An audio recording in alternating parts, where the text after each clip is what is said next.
of the Act, and let's have a look at that. What does Section 3 say? Section 3 says, it shall be the duty of every person having the care to take all reasonable measures to ensure that the well-being of such animal and the concept. Then 11, different categories of what is cruelty, E to E, F, and M is very important. I read it on the last occasion, I'm going to reiterate that.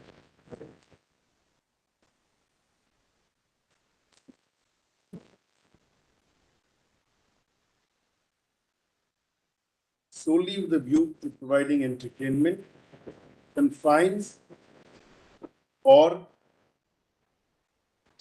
in fact, it confines or causes to be confined any animal, including tying of an animal as a bait in a tiger or other species, so as to make it an object of prey, excites any animal to fight, bait, 11 M and N. Yeah. M, N, N, lot. Correct. N is organizing, uses, or keeps or acts in the management of any place for animal fighting, or baiting any animal, or permits or offers any place to be so used, or receives money for admission of any other person to be any place kept or used for any purpose, or promotes part in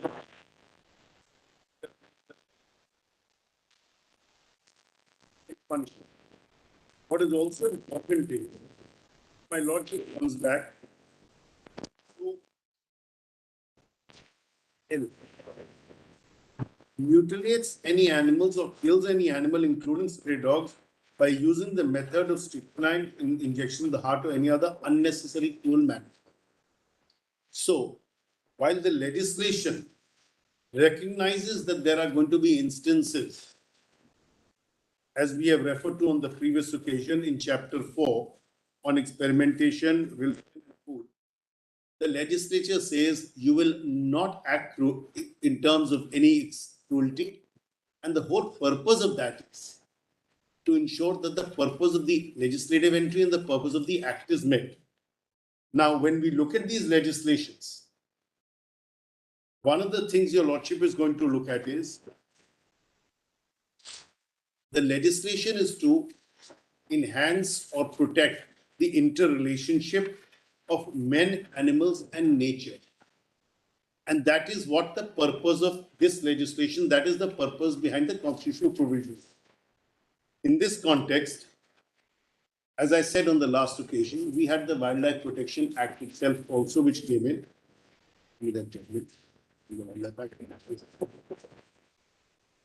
And the Wildlife Protection Act is another species of legislation. It is not that that legislation does not permit the culling of animals in certain circumstances. It does. For example, in the Wildlife Act, in the 5th schedule, there is in the 6th schedule, there are rats and animals. Give me the Wildlife Act.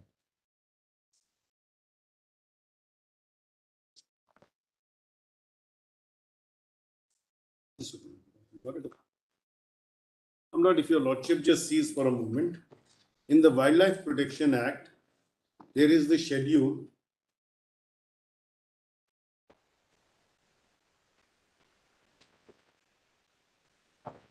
'62. Just have a look at section 62 for a moment.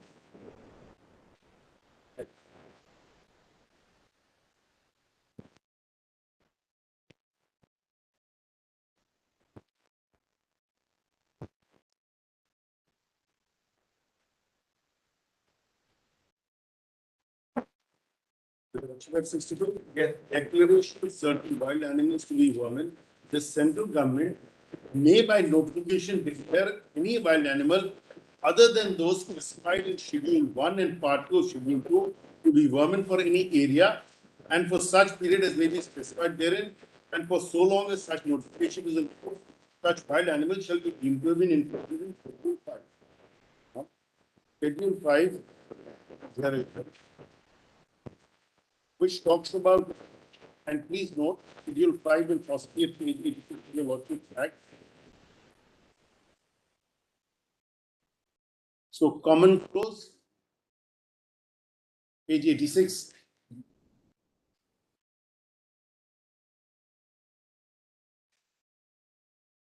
Yeah.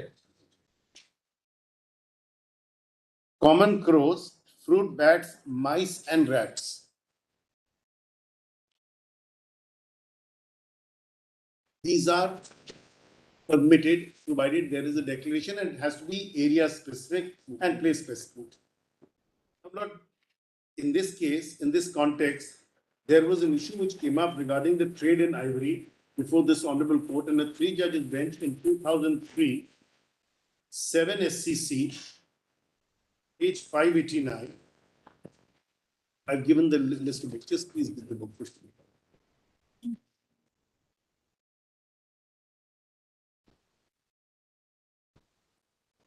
2003 7 is 2003 7 is right.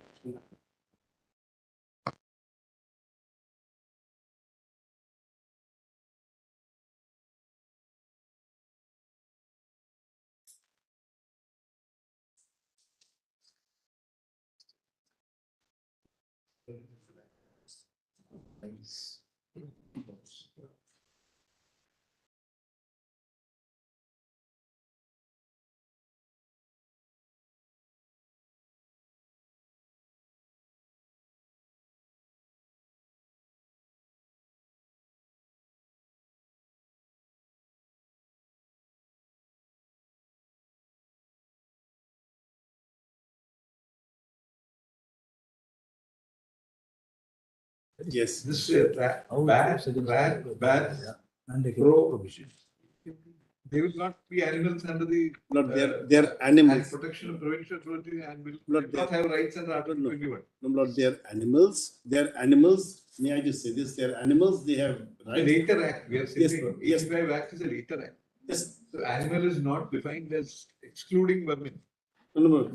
Let me just clarify. It will go. No, Lord, I'll just come to that. Lord, I'm sorry. The Prevention of Cruelty to Animals Act is the 1960 Act. Oh, sorry. 1960 Act. It's a subsequent act. Lord, I'll just tell. The Wildlife Protection Act came in because earlier we used to have different legislations in different states. It was a state subject, then it came together. We had a comprehensive legislation. In that comprehensive legislation, we had a national legislation which has undergone a number of changes. Initially, wildlife trade was regularized, controlled. Thereafter, there has been a prohibition. There's an 85 amendment, there's a 91 amendment, there's a 2002 amendment. There are various amendments. The purpose is what? That even, because I'm going back to that wonderful example your lordship took of a mosquito, so to speak. So not the point is that there are instances where there is going to be what we may call not a man-animal conflict, to use the word which is used in the context of environment, but where there are rights. For example, not the dengue, the mosquito that spreads dengue, we use pesticides against it. If we were to take the example of not certain religious sects, they actually, when they move about, they cover their mouth so that no insect should go into their mouth also. Absolutely. Because there is a level of sensitivity to natural beings. But that is part of religion, that's part of a practice which is followed by certain community. Today, our concern is slightly different. Our concern is that how is it that we are to treat animals in its entirety, except for exceptions, as in, and that is the reason I said all legislations will have certain specified exceptions for a social or a public or a purpose related to the the rights, to when we balance the rights of humans and certain animals, that balance is there. But the point today is when the legislation itself contradicts the principle in the Constitution, both in Part 4 and therefore read with Part 3, as also with the fundamental duties, and this legislation acts contrary to the very purpose of the legislative entry and the purpose for which the original legislation was made out, how can we consider it to be a valid piece of legislation? And therefore, it is in that context that I'm saying, please consider what the basis entire of the Constitution and these legislations is compassion for animals, which is what is stated in the Constitution. And in this context, if I may just draw this court's attention to that 2003 judgment para 51 for a moment. One more small interjection. Yes, of course, Lord. Clear the air so that we have it in mind. The 1960 Act, as you said, Yes, gave rights to all animals under Section 11. Yes. You say that the animals had the right under Article 21. I'm sorry, Lord? Animals, as defined in the Act, Yes. will have rights under Article 21. Yes. If that is so, the Section 62 of the later Act, 1972, permitting animals to be condemned as vermin, which including Mickey Mouse, the rats, and the mouse and whatever mice, the crow which is black in color. So partly the reason why we don't know why it is being discriminated against. Will it not be will not those laws be violative of Article 21? Lord, I'll tell your Lordship straight away, Lord. Those laws, not as I said, not the exception is made for vermin. That does not change the rule that flows through the Wildlife Act. To put it in another example, my Lord talked about not something which I have a little understanding of because I have lesser understanding of other laws. But my Lord talked about anticipatory bail in 21. Now you take away somebody's life, you do it. Though Article 21 says life is sacrosanct. We take away people's liberty. That right has been maintained under 1960 Act, right of human being, for the Yes. purpose of religious or even for normal food habit. So that capital punishment for eating is permissible. If you treat them as person. Yes, please. Now, I understand, Lord, as I was saying, Lord, just to add, even under the Wildlife Act, Lord, and I must point out, it is not that hunting is prohibited in its entirety. Under Chapter 3, it is permitted in exceptional circumstances, and those are, in a sense, similar to the exemptions made under the Prevention of Cruelty to Animals Act. Mr. Luthra, why we are bringing Yes, these of course. subjects up Yes, again of and course. again? See, this is not really a constitutionally protected domain. Legislature has interplayed with what is permissible, what is not permissible all through.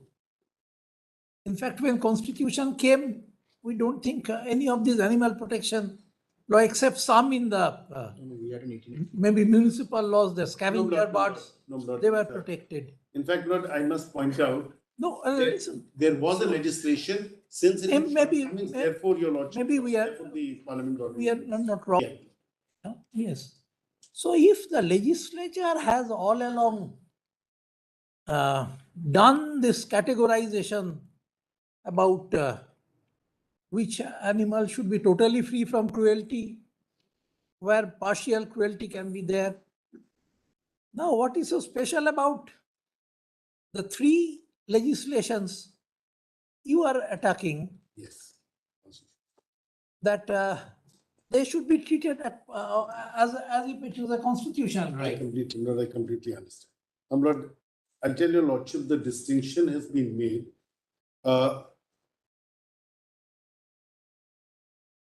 While the legislature, We are also saying this because all these legislations also takes protection of prevention of exceptional use of force or pain. yes, Now, whether they are breached or not, that's another question. That's a law and order question. no, that's an issue of implementation. We are Yes. not in the course of No. implementation. The issue perhaps not will have to be How will seen. you determine the expression or rather this necessary pain? They used such an expression, necessary pain or unnecessary. Unnecessary. Yes. Now, Lord, I must tell your Lordship, Lord, may I then come back to Nagaraj for a moment, because Nagaraj deals with this issue, not on pain and Unnecessary. unnecessary. So let's have a look at that. Would your Lordship just come to Nagaraj for a moment, Lord?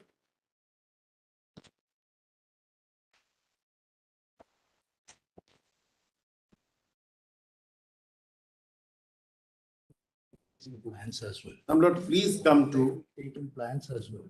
Going by the restrictions.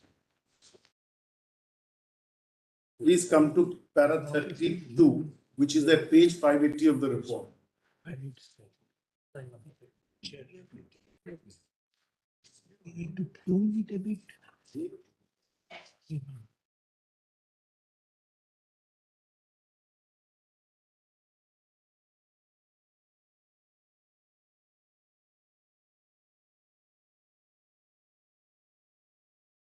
Before I come to 32, not, your lordship may recall, no, just I say is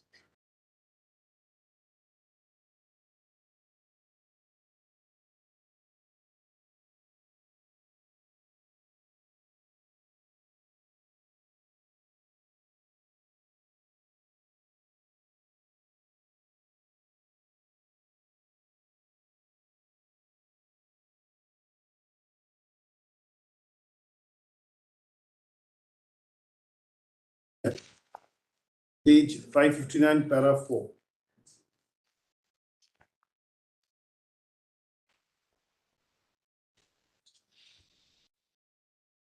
ABWI has taken the stand that by no stretch of imagination can it be gainsaid that Jallikattu, a bullock cart race conducted as such, has any historical, cultural, or religious significance either in the state of Tamil Nadu or in the state of Maharashtra, and even assuming so, the welfare legislation like PCA Act would supersede the same, being a parliamentary legislation.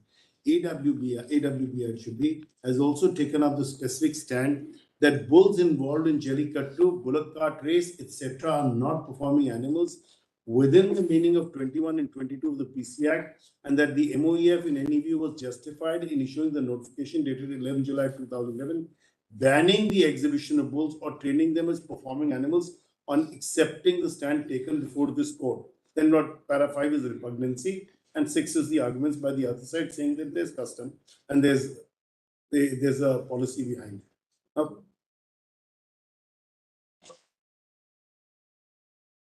number para 15, I would like your lordship to see.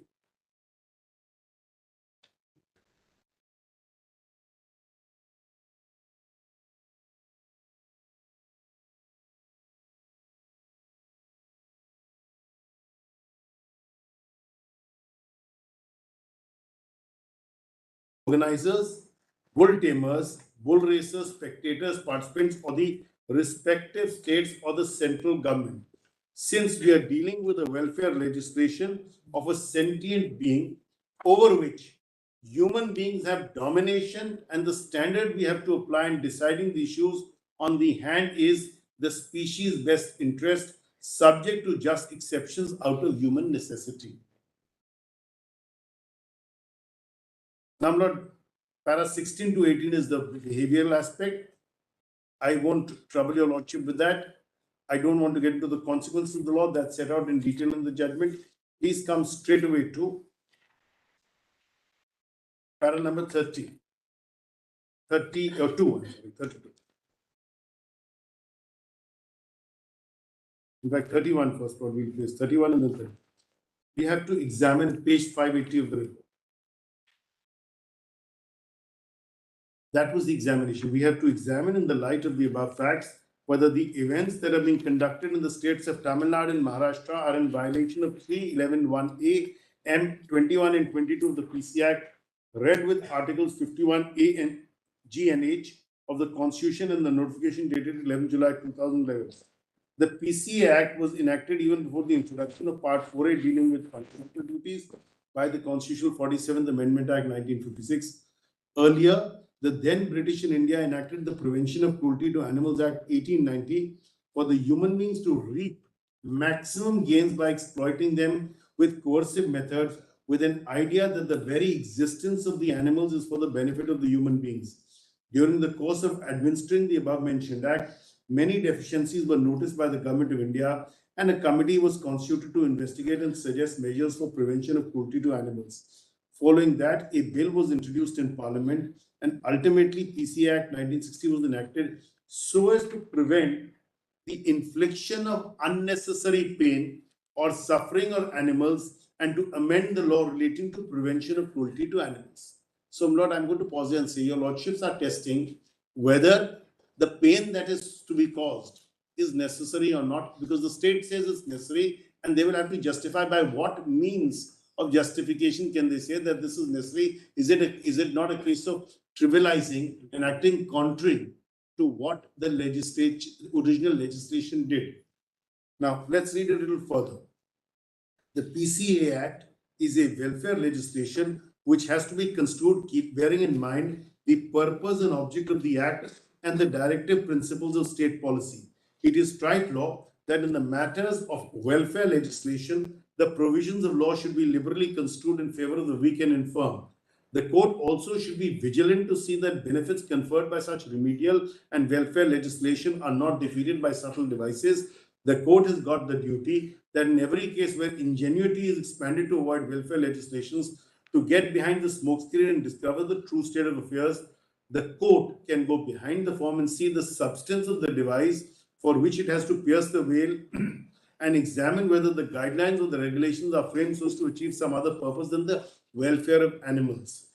Regulations or guidelines, whether statutory or otherwise, if they purport to dilute or defeat the welfare legislation and the constitutional principles, the court should not hesitate to strike them down so as to achieve the ultimate object and purpose of the welfare legislation. The court also has a duty under the doctrine of parens patriae to take care of the rights of animals, since they are unable to take care of themselves as against human beings.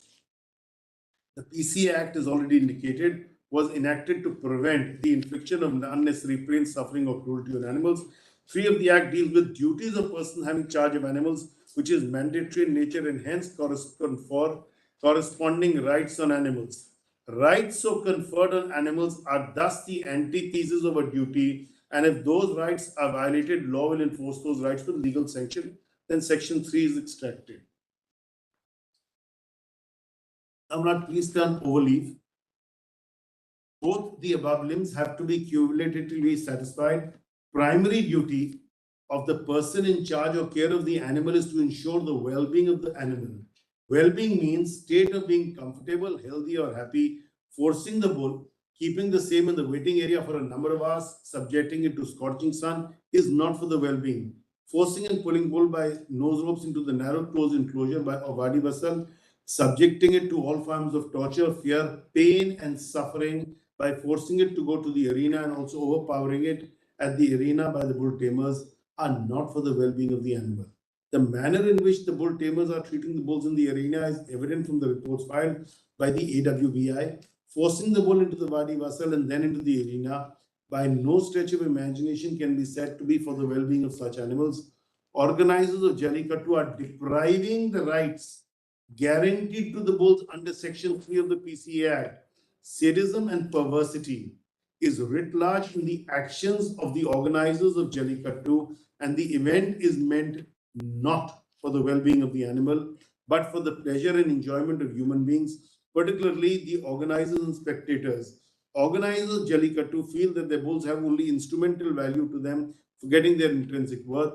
First limb of Section 3, as already indicated, gives a corresponding right to the animal to ensure its well-being. AWBI, a body established to look after the welfare of the animals, has to see that the person in charge of the animals looks after their well-being. We have no hesitation to say that Jallikattu bullock cart race as such is not for the well-being of the animal, and by undertaking such events, organizers are clearly violating the first limb of 3 of the Act. This is a very crucial point. This is a finding of fact on the nature of the activity. This is not the repugnancy issue. This has got untrammeled blood, and that is the point that we were seeking to make. 36 blood. We will now examine whether the second limb of Section 3, which casts a duty on the person in charge or care of an animal to prevent the infliction upon an animal unnecessary pain or suffering, discharges that duty. Considerations which are relevant to determine whether the suffering is unnecessary, including whether suffering could have reasonably been avoided or reduced, whether the conduct which caused suffering was in compliance with any relevant enactment. Another aspect to be examined is whether the conduct causing the suffering was for a legitimate purpose, which is such as the purpose for benefiting the animals or the purpose of protecting a person property or other animal, etc. Duty is to prevent the infliction of unnecessary pain or suffering, meaning thereby no right is conferred to inflict necessary unnecessary pain or suffering to the animals. By organizing Jallikattu and bullock cart race, the organizers are not preventing the infliction of unnecessary pain or suffering, but they are inflicting pain and suffering on the bulls, which they are legally obliged to prevent. Section 3 is a preventive provision, casting no right on the organizers, but only duties and obligations.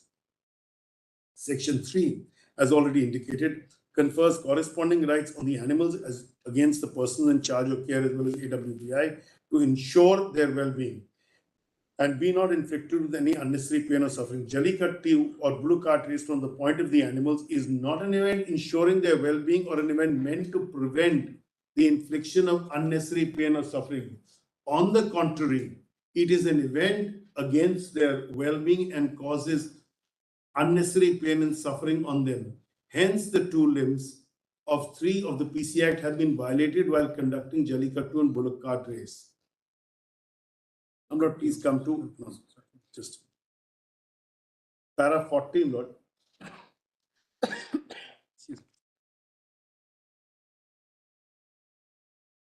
Pain and suffering are biological traits. Pain in particular informs an animal with specific stimuli it needs to avoid, and an animal in pain has pain receptors and a memory that allows it to remember what caused the pain.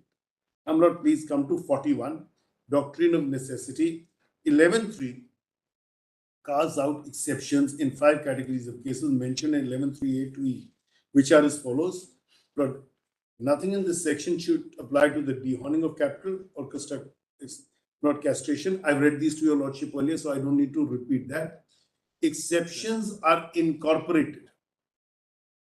Next page. Exceptions are incorporated based on the doctrine of necessity. Clause B to section 11.3 deals with the destruction of stray dogs out of necessity. Otherwise, it would be harmful to human beings. Clause D of section 11.3 deals with matters within chapter 4 incorporated out of necessity, which deals with experimentation on animals, which is for the purpose of advancement by new discovery of physiological knowledge or of knowledge which would be useful for saving or prolonging life or alleviating suffering or for combating any disease, whether of human beings, animals, or plants, which is not prohibited and is lawful. Clause E to 11.3 permits killing of animals as food for mankind, of course, without inflicting unnecessary pain or suffering, which clause is also incorporated out of necessity.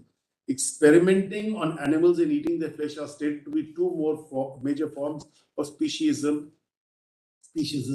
in our society. Over and above, the legislature, by virtue of 28, has favored killing animals in a manner required by the religion of any community. Entertainment, exhibition, or amusement do not fall under these exempted categories and cannot be claimed as a matter of right under the doctrine of necessity. Section 311 is already indicated, therefore confers no right on the organizers of Jallikattu or bullock cart race, but only duties, responsibilities, and obligations, but confer corresponding rights in animals. 311(1)(a) and A and O and other related provisions have to be understood and read along with 51 AG of the Constitution, which casts fundamental duties on every citizen to have compassion for living creatures. Parliament, by incorporating 51 AG, has again reiterated and re-emphasized the fundamental duties on human beings towards every living creature, which evidently takes in bulls as well. All living creatures have inherent dignity and a right to live peacefully and right to protect their well-being, which encompasses protection from beating, kicking, overdriving, overloading, torture, pain, suffering. Human life, we often say, is not like animal existence, a view having anthropocentric bias, forgetting the fact that animals have also got intrinsic worth and value. 3 of the PC Act has acknowledged those rights, and the said section, along with section 11A, 11 casts a duty on persons having charge or care of animals to take reasonable measures to ensure well-being of the animals and to prevent infliction of unnecessary pain and suffering. Para 43. All animals are not anatomically designed to be performing animals. Bulls are basically draught and pack animals They are livestock used for farming and agricultural purpose like plowing, transportation, etc. Bulls, it may be noted, have been recognized as drought and pack animals in the Prevention of Cruelty to Drought and Pack Animals Rules 1965. Drought animals means an animal used for pulling heavy loads. The rules define large bullock to mean a bullock, the weight of which exceeds 350 kg. Bullocks have a large abdomen and thorax, and the entire body has a resemblance to a barrel shape which limits the ability to run.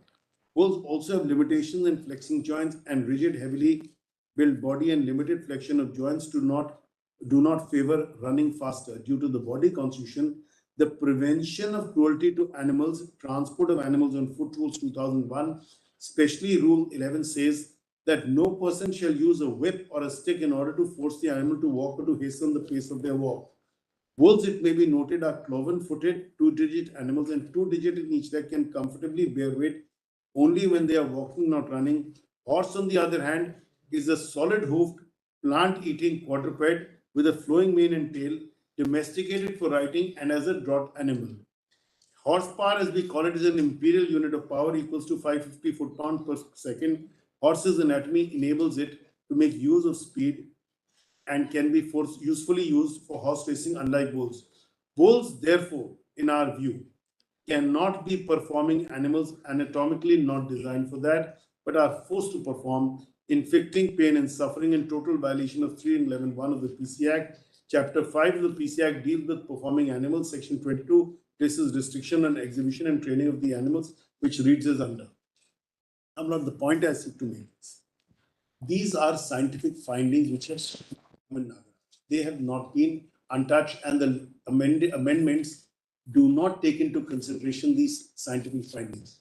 The amendments simply carve out an exception to 3 and 11 to say that we will allow the relevant sports, and there is no concern or consideration to deal with these aspects.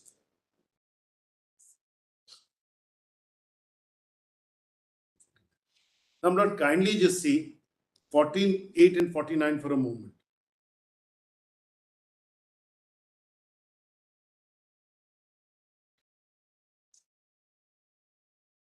Lord, we'll just place 47 as well, Lord. The performing animals rules, because your Lordship had put that question on ticketing, define performing animal to mean any animal which is used at for the purpose of any entertainment to which public are admitted through sale of tickets, Jallikattu, bullock cart racing.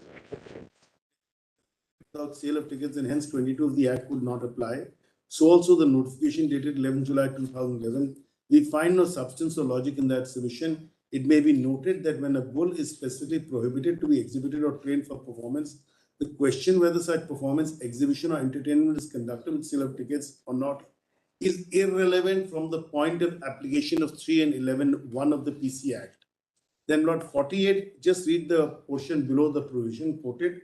11(1)(m)(2) therefore says that if any person solely with the view to providing entertainment incites any animal to fight, shall be punishable under the proviso of 11(1). In Jallikattu, a bull is expected to fight with various bull tamers for which it is incited solely to provide entertainment for the spectators by sale of tickets or otherwise. Inciting the bull to fight with another animal or human being matters little so far as the bull is concerned. It is a fight, hence cruelty. Jallikattu, bullock cart race, therefore violate not only 311(1)(a)(m) and section 22, but also the notification dated 11 July 2011 issued by the central government under 22(2) of the PC Act. I may just add not that notification is still in force. We may, 49, we may in this connection also refer to the performing animal registration rules. Rule 8 deals with the general conditions of registration. Rule 8(1)(5) states that the owner shall ensure that any animal is not inflicted unnecessary pain or suffering before or during or after its training or exhibition. 8(1)(7) specifically cautions that owner shall train the animal as a performing animal to perform an act in accordance with the animal's natural instinct. A bull is trained not in accordance with its natural instinct for the Jallikattu or bullock cart race. Bulls in those events are observed to carry out a flight response, running away from the crowd as well as from the bull tamers. Since they are in fear and distress, this natural instinct is being exploited.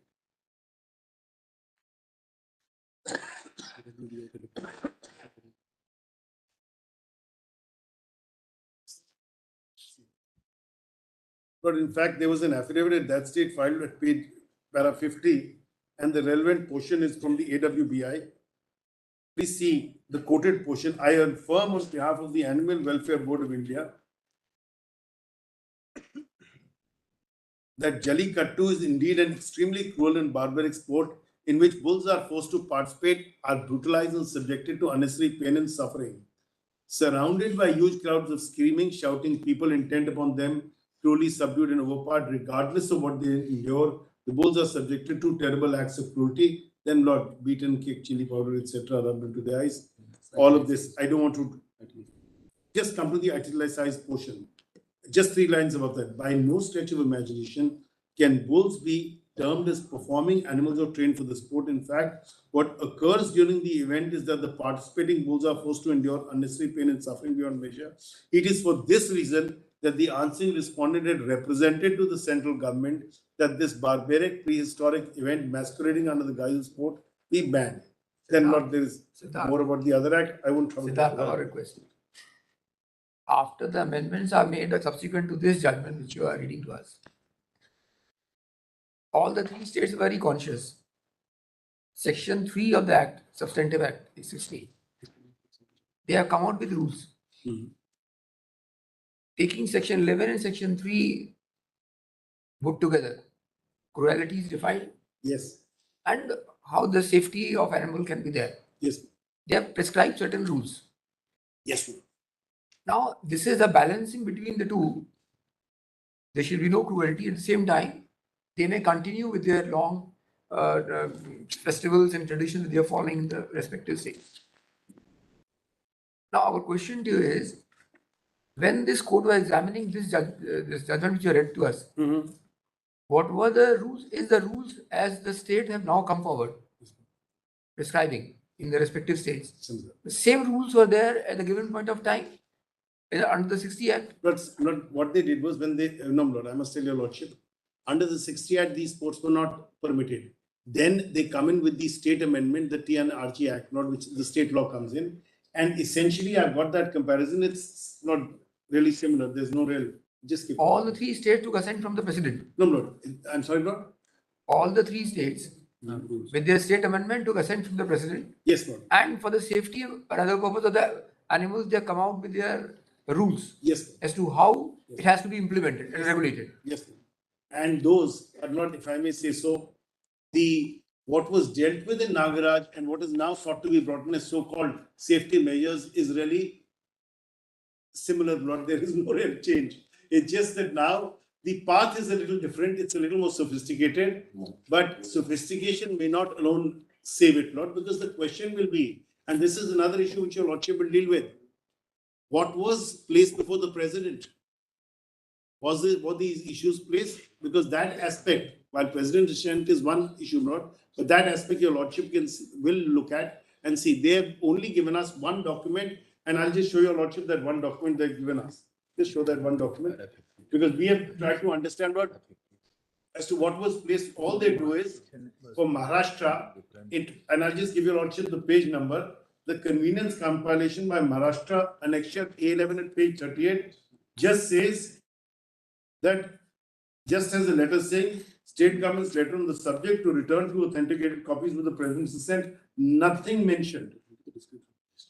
And it's described as the presidential assent, no details as to what was sent to the president, because that becomes very crucial. Your Lordship has now brought in series of decisions said, when you want to overcome a situation, whether it be by way of a judgment of this court or otherwise, and you're bringing in a legislation, you're bringing it, and you're seeking presidential assent, you will have to say, what is it that, what purpose was sought to be, what was the purpose that was placed before the president?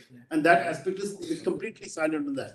Just one line, presidential assent granted. We don't know whether they'd explained the contours of Nagaraj to the president, they placed the contours of Nagaraj as also the findings of fact. And even since your Lordship raised the issue of cultural rights, I was just going to take you straight to para 53 of Nagaraj, which deals with the issue of culture. So not even for culture, there will be 2 parts. One, Nagaraj deals with it. Secondly, on culture, there is no finding there is no material placed by them at any point of time to justify then or now to justify that this is part of culture. Because eventually, not if you take an argument, this is a cultural right. That can't be open for us. But your lordship has seen it. Go to examine. But is it not your lordship? Not like I'll place the The law. legislative competence. Not your lordship. No, not your lordship will consider whether something is part of culture. Not, for example, and I must say this not. I'll give your lordship the example straight away. Not for example, and I'll give the example. Not sati, for example, was supposed to be part of culture. Legislation came in. There have been other issues which are stated to be part of culture, but they have to prove a cultural practice. They have to establish that cultural practice, and that's the law. Not the Dowry Prohibition Act came in. Not at one point, dowry was supposed to be part of culture. The legislation came in. Child marriage was done away with. Widow remarriage was done away with. The law. These were all through legislative process. But they were through legislative processes. But the point I This is not the. My lord, These are on judicial process. my lord, I appreciate. Not today. All I'm pointing out to your lordship is, while you're looking at it in judicial process, Indictment tomorrow legislature says that this is prohibited, we have nothing to. not it's like this. It's not. I completely understand. It's like this. Not does it lie with a citizen or section of citizens to claim that something is their right, and if the legislature says that something is accepted as a cultural practice, our case is there has to be the existence of a cultural practice to accept it. A mere activity does not gain the status of a fundamental right or part of Article 29 rights merely because it is an assertion. That will have to be tested by your lordship, because today we are saying there is no basis to say it's a cultural right. And You are inviting us to test the legislative wisdom. no, Lord. That is a risky. No, Lord. I'm inviting your lordship to test it in line of the question framed on 29, whether this is protected under 29 or not. Now that is a question which has been framed, which I hope your lordship will consider answering. And in that context, not just come back to Nagaraja at para 53 for a moment. Oh, Nagaraja, you read over to us. I'm sorry, Lord. The whole Nagaraja judgment you read. No, Lord. There are a couple of things. Para 53 is But since one of the questions is framed on Nagaraj, Lord, I'll have to place it. para 53. You want to give stress to that to show that what was the practice or as part of the culture is Yes, different. Yes, Lord. No, Lord, That is totally different. yes, Lord. So, Lord, there are two parts to it. 53 says that 53, 54, and then 55, Lord, and 56. And I'll just read these four paras. The statements and objects and reasons of the TNRG Act refer to the ancient culture and tradition and does not state that it has any religious significance. This is my Lord Justice. So we have para 53, Lord, at page 589 of the report. Your Lordship sees it.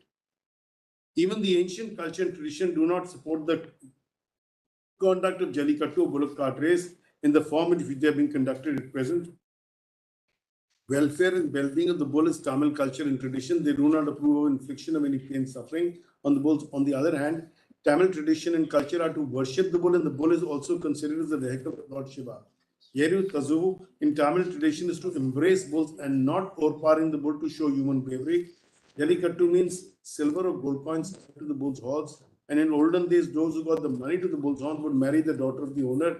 Jallikattu, or the bullock cart race as practiced now, has never been the tradition of Tamil Nadu. The PC Act, a welfare legislation in our view, overshadows or overrides the so-called tradition and culture, Jallikattu and bullock cart races, the manner in which they are conducted.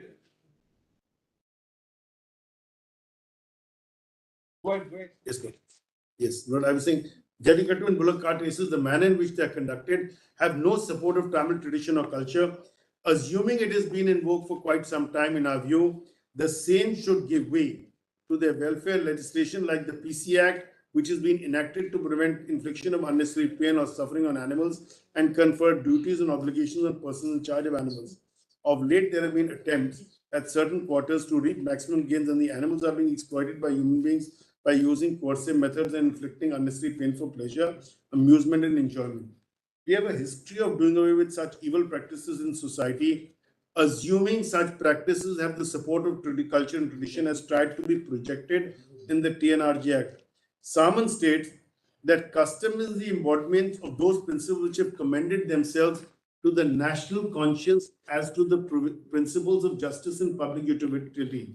This court in Adityan, while examining the scope of Articles 25, 26, 26b, 17, 14, 21, held as follows. Quote, any custom or usage, irrespective of even any proof of their existence in pre-constitutional days, cannot be countenanced as a source of law to claim any rights when it is found to violate human rights, dignity, social equality, and specific mandate of the Constitution and law made by Parliament. No usage which is found to be pernicious and considered to be in derogation of the law of the land or opposed to public policy or social decency can be accepted or upheld by courts in the country. So that was the case, if I may remind your lordships, where the issue was whether a non-Brahmin individual could be a priest in a temple. And the question was that a person is to be a person of learning. And they said there is no such permission in the law, in the customs. In as early as 1500 to 1600 BC, in Isha Ushpanits, it is professed as follows. The universe, along with its creatures, belongs to the land. No creature is superior to another. Human beings should not be above nature. Let no one species encroach over the rights and privileges of other species. In our view, this is the culture and tradition of the country, particularly the states of Tamil Nadu and Maharashtra. The PC Act has been enacted with an object to safeguard the welfare of animals and evidently to cure some mischief and age-old practices so as to bring into effect some type of reform based on eco-centric principles recognizing the intrinsic worth, value and worth of the animals. All the same, the act has taken place as something. About straight away to 73. 71. 71 at page 595.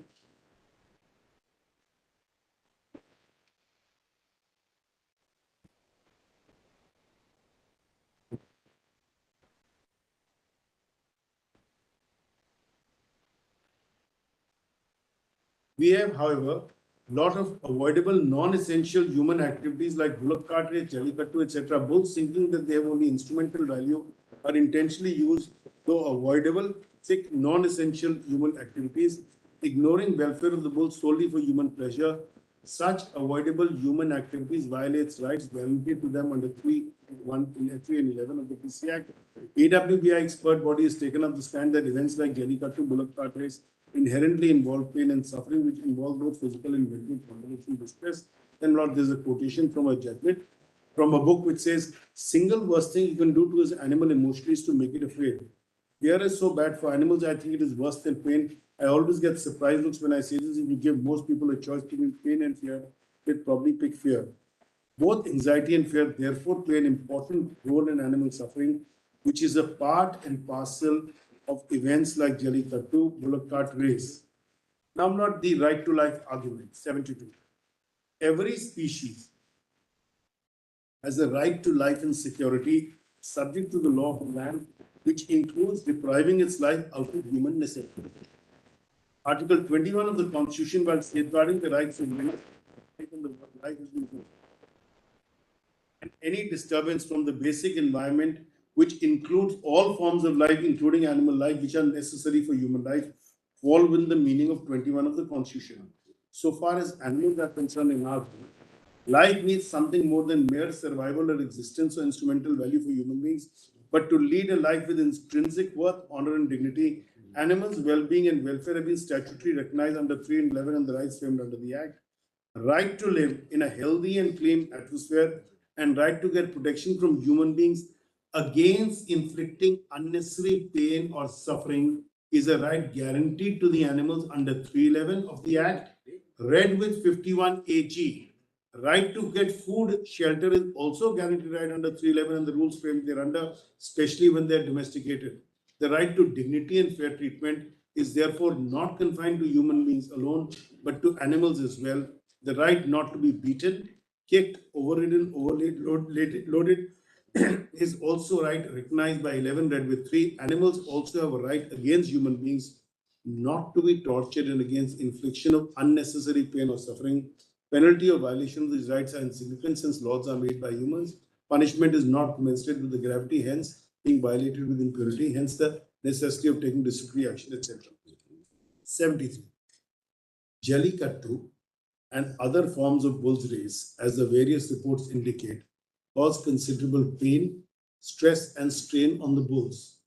Bulls in such events not only remove their head, showing that they do not want to go to the arena, but as pain inflicted in the Vadi Vasal is so much, they have no other go but to flee to a situation which is adverse to them. Bulls in that situation are stressed, exhausted, injured, and humiliated. Frustration of the bulls is noticeable in their vocalization, and looking at the facial expressions of the bull, ethologist or any ordinary man can easily sense their suffering.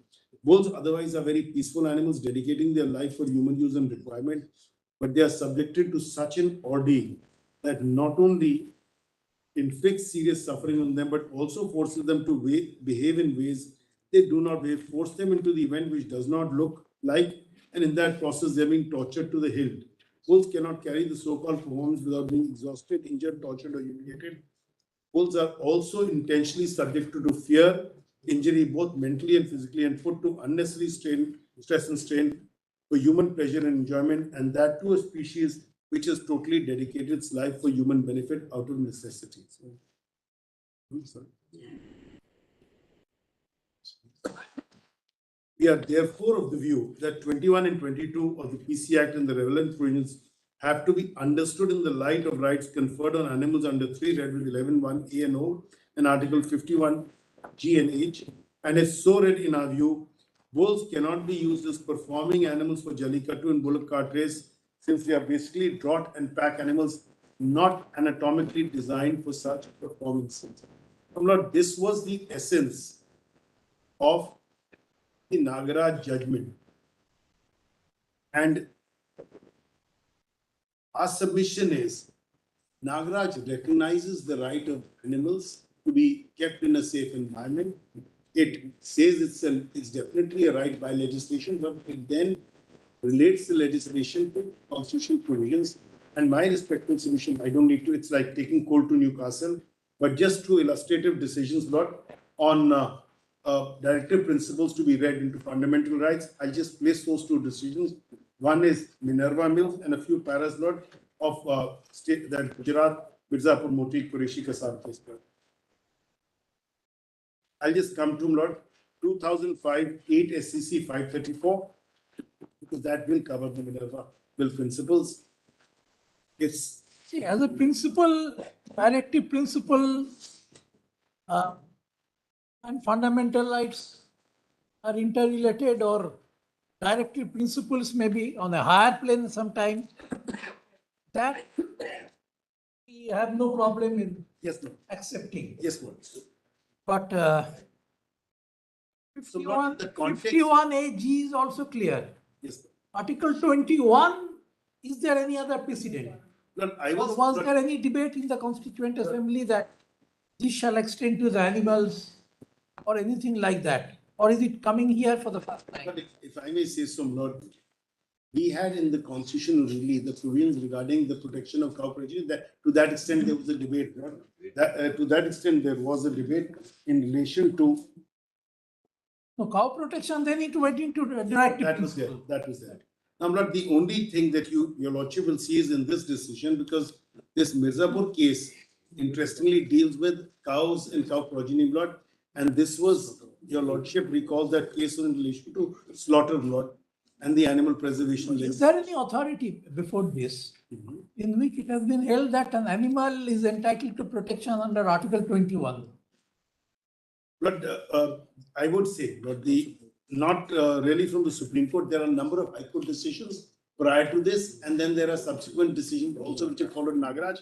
I've got those. Just give me that. No, pre-Nagaraj. Pre-Nagaraj, there are decisions of different High Courts, but those are there. I'll just tell you. You just give us the passage and. I'll give your Lordship, Lord. But they are pre-Nagaraj. I'll tell your Lordship the decisions are, if I may just point out, if you're kind enough just to see volume 1 of the compilation of judgments, just have a look at the index straight. It's clear about that.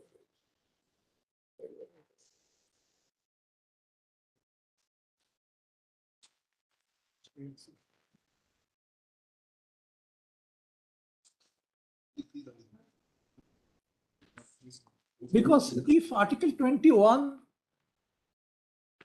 cannot be invoked for protection of animals, then Minerva Mills and that line of authorities become redundant so far as this litigation. Lord, I will show your lordship in Mirza.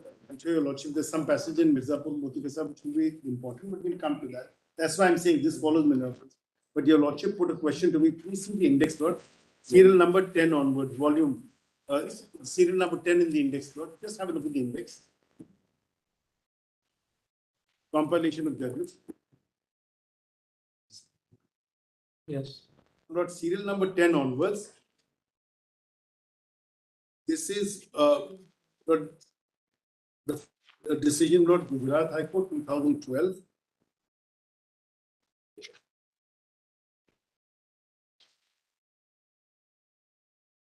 Lord. There's a heading analysis. It deals with the analysis.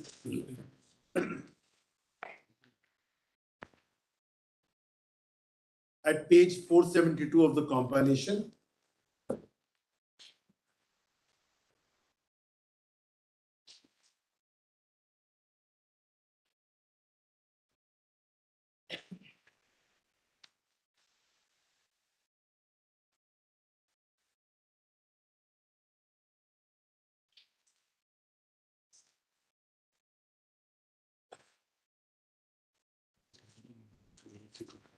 Then, Lord, then you'll have serial number 11, para 805 and 8.05, 8.06. Gujarat High Court again.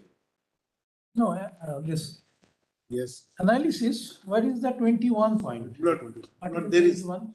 no specific reference to 21, Lord, but there were judgments which recognize rights of animals. The rights of the animals, statutory right. There's no It's what is dispute on that. 51 AGM, Lord. Now, Lord, so there is one line there, Lord, without specifically referring to 21. Does your lordship have? I'll place that just a moment. Does your lordship have that? Which one? Lord, if your lordship looks at page 472. Yes. That analysis. Yes, Lord, second para, without referring to 21 specifically, using the saying 21, it says, we are considering this matter from a little wider horizon. Cattle, like human beings, possess life in them. Even an animal has the right to say that its liberty cannot be deprived except in accordance with law. Then we have noted that there are many enactments which recognize rights of animals. Then 51A comes just above the Supreme Court decision.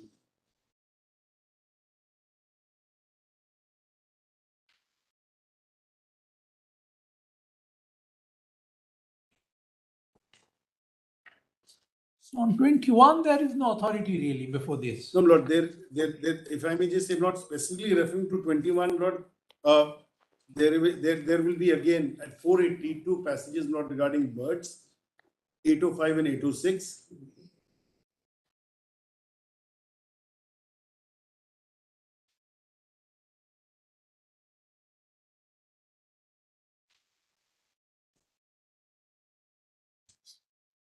They are like human being, all the migratory birds will require visa and passport.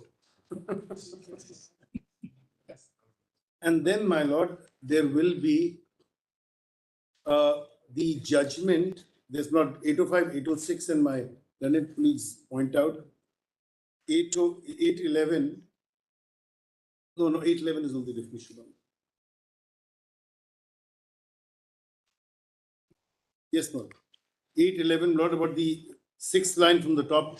As stated above, every bird animal has the right to move freely. It cannot be disputed that so far birds are concerned, they have a right to move freely in the open air. Then, Lord, there is a judgment.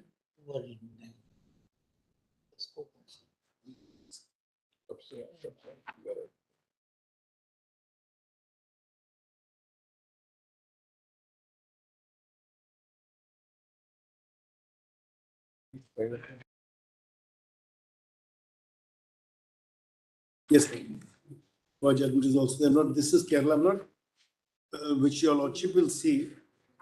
And para 13.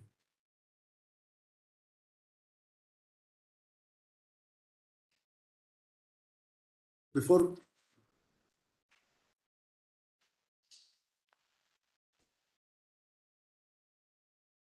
Para 30, Para 30, 1-3, Lord, 1-3. the Goa judgment. No, Lord, this is, Lord, I'm not your Lordship was looking at. Goa, Lord, that's Goa judgment is para 7. That's Goa judgment is para 7. But that Goa judgment is the one, Lord, which I've told your Lordship. I'm sorry. Wait, just a moment, Lord. I'm sorry, I've got just a minute. Yes, but Goa judgment is, I'm sorry, 505, my mistake. Para 11 and 30.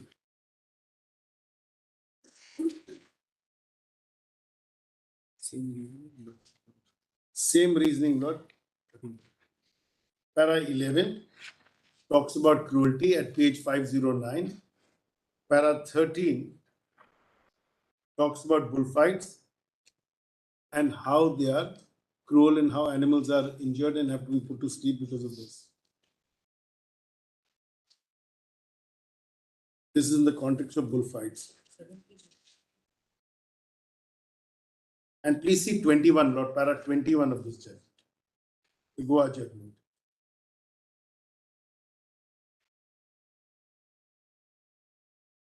Is your Lordship of 21 at 512? That's the closest note to 21 rights. It cannot be disputed that all animals are born with an equal claim for life without any cruelty to them. Perhaps if this right was given proper recognition by human beings, there would have been no necessity to bring a statute book the Act.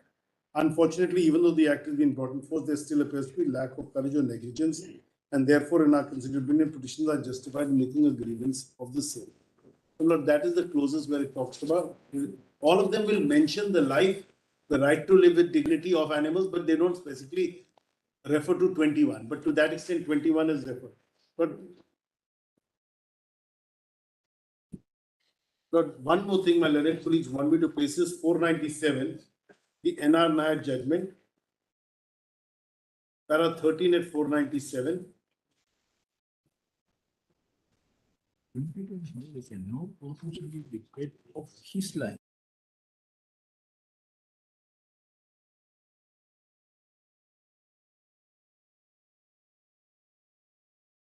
Housed in cramped cages, subjected to fear, hunger, pain, not to mention undignified way of life that they have to live with no respite. Impugned notification has been issued in conformity with any scenario. Values of human life, philosophy of the Constitution, prevailing conditions, surroundings, circumstances to prevent unnecessary pain.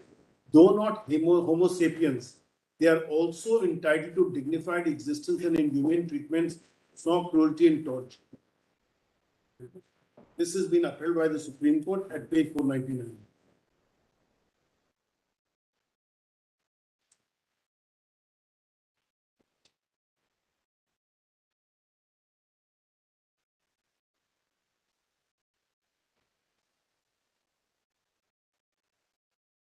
And para 11, your Lordship's view in NR Nair law.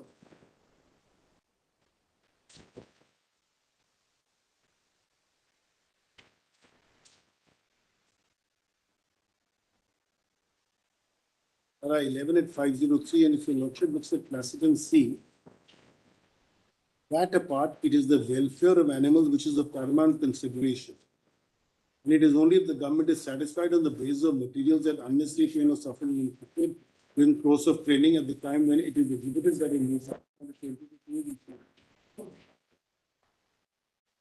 the reading of the Act, 2 lines below, reading of the Act as a whole shows that 22, the necessity for the government to come to a conclusion that if a notification under the section is not issued, there would be unnecessary pain or suffering in training or exhibition. The existence of fact is a precondition to existence of notification. Not that was in relation to surfaces. So these are all pre-Nagaraj decisions. There are a number of post-Nagaraj decisions as well, Lord, and those are also part of the compilation, but they really follow Nagaraj. That's okay. Mr. Luthra, Yes. before you proceed away from Nagaraj, certain physical attributes of the bulls were mentioned in paragraph 43 by Justice Raj. Yes. Now, are you assuring this court that bulls have not embraced any of the latest fashion trends of trying to be slim or, are you assuring this court of that? That since 2014, bulls have not caught on to the trends of today? But if they have, then in the, You don't have to give a serious answer. but I must tell your lordship, not on a lighter note, not, I have not been able to be slimmer, Lord. So I'm sure the bulls are not that successful either. I'm trying, but I'm not achieving it.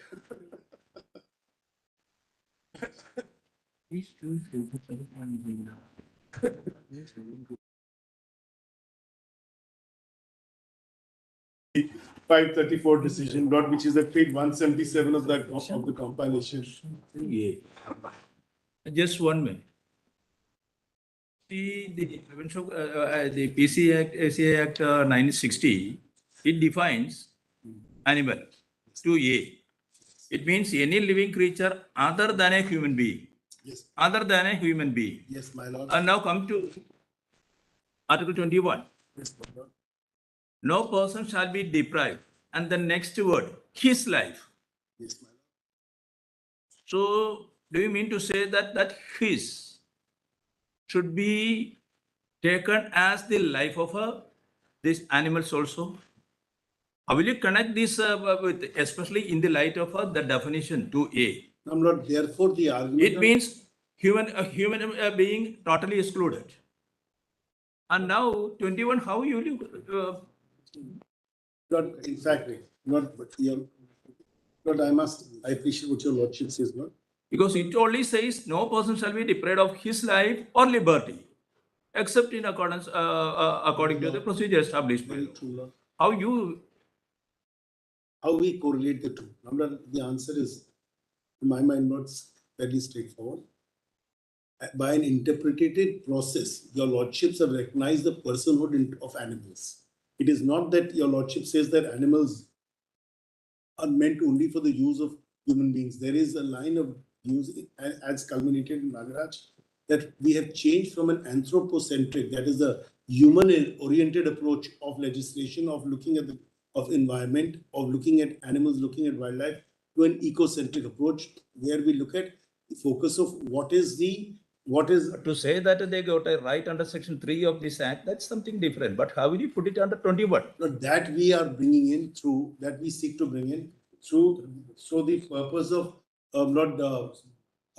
personhood through Lord 48, 48A and 51, and that was the decision Lord in Muhammad Salim's case by the Uttarakhand High Court. May I just place that for your lordship's consideration? That is not in volume 2. Volume 2.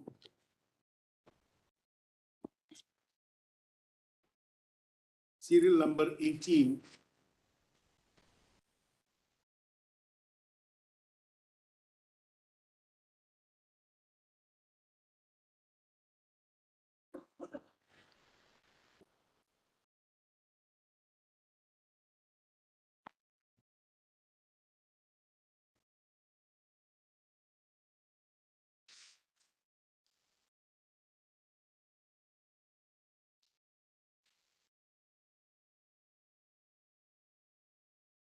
Serial number 18 at page number 684, and kindly look at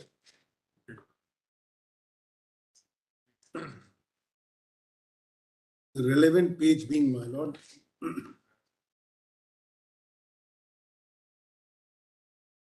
para 689, para 14 first will read.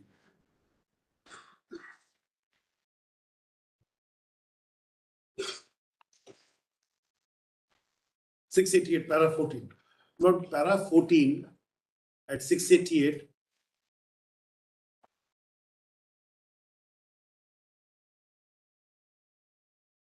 Does your lordship have 688? Yes. But 688 will quote a judgment, and I read that portion, then I'll come to the relevant para.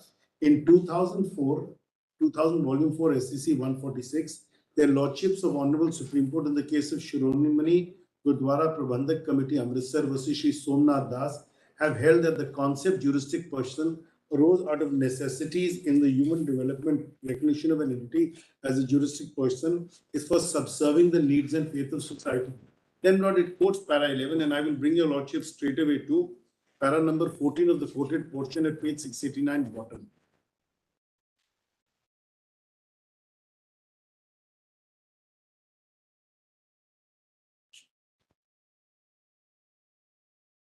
This Lord, I must say, is pending consideration and stayed by your Lordship, but I'm placing it. Thus, it is well settled and confirmed by the authorities and jurisprudence in courts of various countries that for a bigger thrust of socio-political scientific development, evolution of a fictional personality to be a juristic person became inevitable. This may be an entity, living, inanimate objects or things. It may be a religious institution or any useful unit which may impel the courts to recognize this. This recognition is for subserving the needs and faith of society.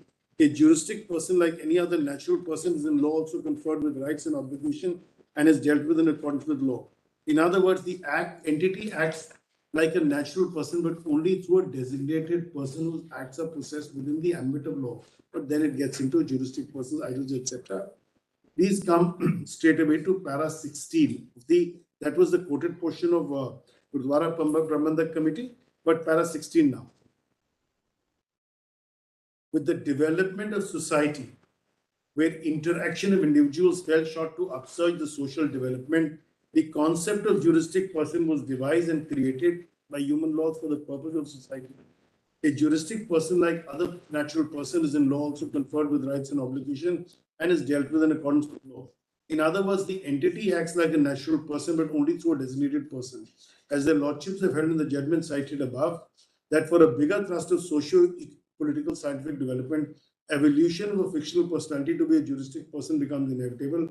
This may be an entity, living, inanimate objects or things. It may be recognized religious institutions or any such useful unit which may impel the courts to recognize it.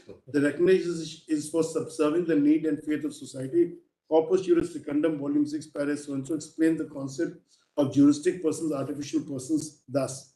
Artificial persons, such as are created and devised by human laws for the purpose of society, are called corporations of already protected. Juristic person can be any subject matter other than a human being to which the law attributes personality for good and sufficient reasons. Juristic person being the creation of the law, as many juristic persons have been created by law as society requires for its development.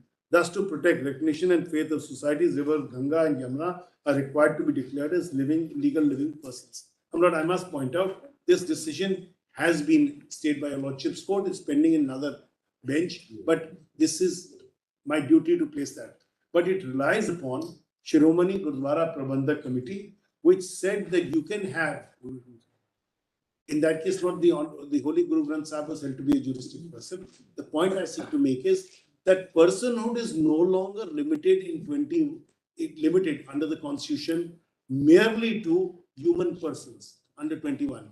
The point that is to be made is not when animal life and the environment is inalienably connected to us, and therefore we are not whole without it. The protection of that part of life also becomes essential. The avoidance of cruelty to that part of life is also, and today in Nagaraj, as I said, your lordships have recognized that right as to how rights exist in animals not to be prevented cruelly, and use the DPSP and the fundamental duties to read into 28. Some of the European jurisdictions possibly recognize river, and I think there's one judgment of a New Zealand court, possibly. Yes, sir. But in fact, then the lawmakers should be left with that exercise. Lord, Why should we Lord, the question today is, venture into that territory? no, we are not asking your lordship to venture into the territory. The question today we are doing is testing whether the law is valid or not. Yes, that's the only scope of inquiry so far as us are concerned. Yes. Yes, Lord, that is something, Lord, which your lordship is looking at it from the perspective of whether it is legitimate or not. And therefore, that is the test. But in fact,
Lordship just looks at 671 in that compilation note, which is part of the Guru Granth Sahib judgment. Just have a look at that for a moment. 661 and 671.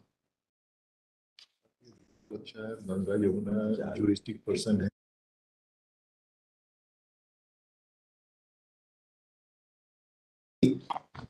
There is a reference to Saman,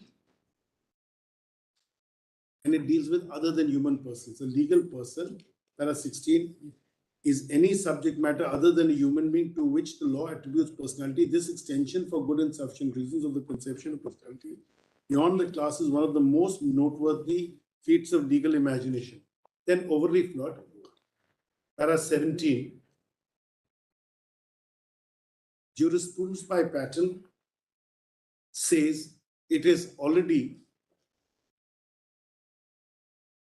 been asserted that legal personality is an artificial creation of the law. Legal persons are all entities capable of being right and duty-bearing units. All entities recognized by law as capable of being parties to a legal relationship. Saman said, so far as legal theory is concerned, a person is any being whom the law recognizes as capable of rights and duties. Then Lord 18, and I'll read 18. Analytical and historical jurisprudence describes person. We may therefore define a person for the purpose of jurisprudence as any entity, not necessarily a human being, to which rights or duties may be attributed, as in our case, not rights and duties are attributed. 19. Thus, it is well settled and confirmed by authorities on jurisprudence and courts of various countries that for a bigger thrust of socio-political scientific development, evolution of a fictional personality to be a juristic person became inevitable. This may be any entity, living, inanimate, object, or thing. So any entity, living, inanimate, object, or thing. Now, that's the view your lordships have taken in terms of juristic personality or personhood. And our submission is that we cannot deprive animals and animals to whom various protections have been considered, accepted as part of the constitutional framework, as also under specific legislation, to be out of it. I'm not in this.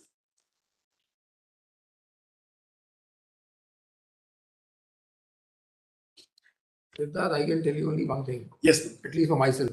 Yes, of course.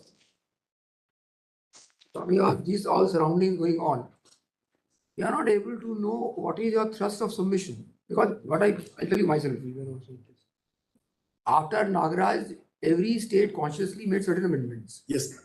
which I put to you earlier also. Mhm. And if you see section 3 of the Act of 60 Yes. and section 11, Mhm. section 3 and the object also, Mhm. it only relates to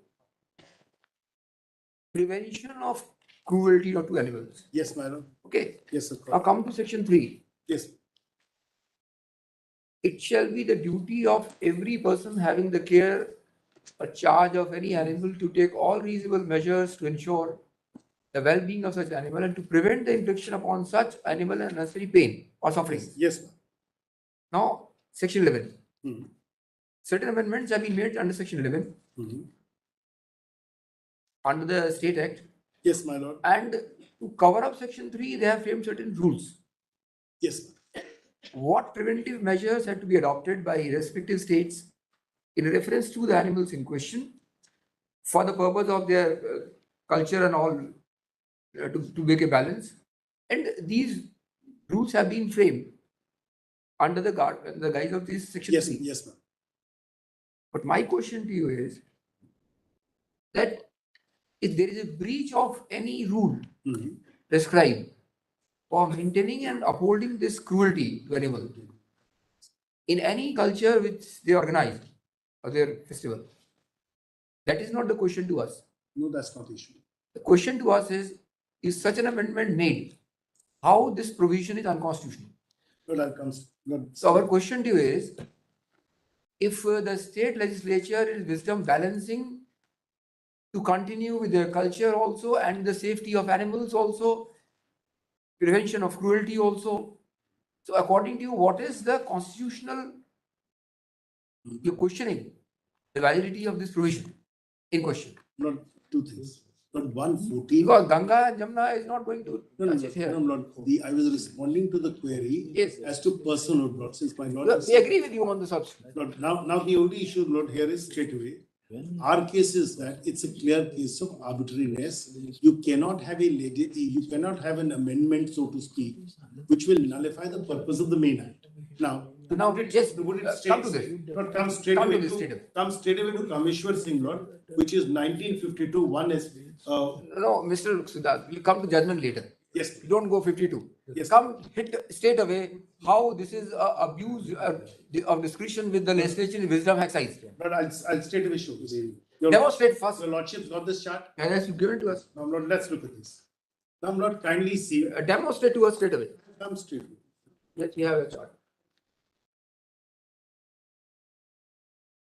Now, Lord, come straight Come away. with it first. Yeah, that's Siddharth, that's the one, Lord. That's the one. Now, Lord, kindly just see for your Lordship's convenience, what we've done is, because the other legislations were not there at the time of Nagaraja. That's correct. So for convenience, we put not the Regulation Act, which is under question in Nagaraj, in the first column, then the 2017 Act and the rules. Does your Lordship have it? Yes. Now, kindly just note, in the definition clause, note is similar. In the earlier act and the current act. Does your Lordship have that? Yes, we have it. Now, please come to 3. Now, please keep in mind, 3 casts, as your Lordship has noted, certain duties. Now, see how they have sought to amend 3. Now, 3, Lord, there is an amendment which they make. In the original act, the Tamil Nadu Act, Lord, they had put in certain issues. All of these, every owner of the bulls participating shall, in the event, to the authorities of the Animal Husbandry Department for testing, etc. 2 will be certificate. C will be no performance enhancement drugs. D will be the duties. Now, all of this has not come in section 3 of the original act, the Tamil Nadu Act, but has now been placed in the rules. The safeguards have come now in the rules in the right column. But please see what 3 does in the middle column. And I'm going to read it in its entirety. It shall be the duty of every person having the care or charge of any animal to take all reasonable measures to ensure the well-being of such animal and to prevent the infliction upon such animal of unnecessary pain or suffering. 2, notwithstanding anything contained in subsection 1, conduct of Jallikattu subject to rules and regulations as be framed by the said government shall be permitted. Now, my submission is this. There is now a finding of fact which is untrammeled that Jallikattu per se, sports races involving bulls, keeping with the anatomical nature of the bulls, as my Lord Justice Roy said, they may not have lost weight in the last 8 years. All of that, Lord, is something which has been found and determined by your Lordship. Today they say, we will allow these sports, whether Jallikattu, Kambala, or the race or the exercises, bullock cart races in Maharashtra, and in effect, nullify the first part of the section 3. And how do we do it? We bring in these rules, which could not have even been before the president because the rules came later. So these rules are safeguards, which they see, safeguards that they bring later. Now, Lord, please then come to, on the 4th page, section 11 is there.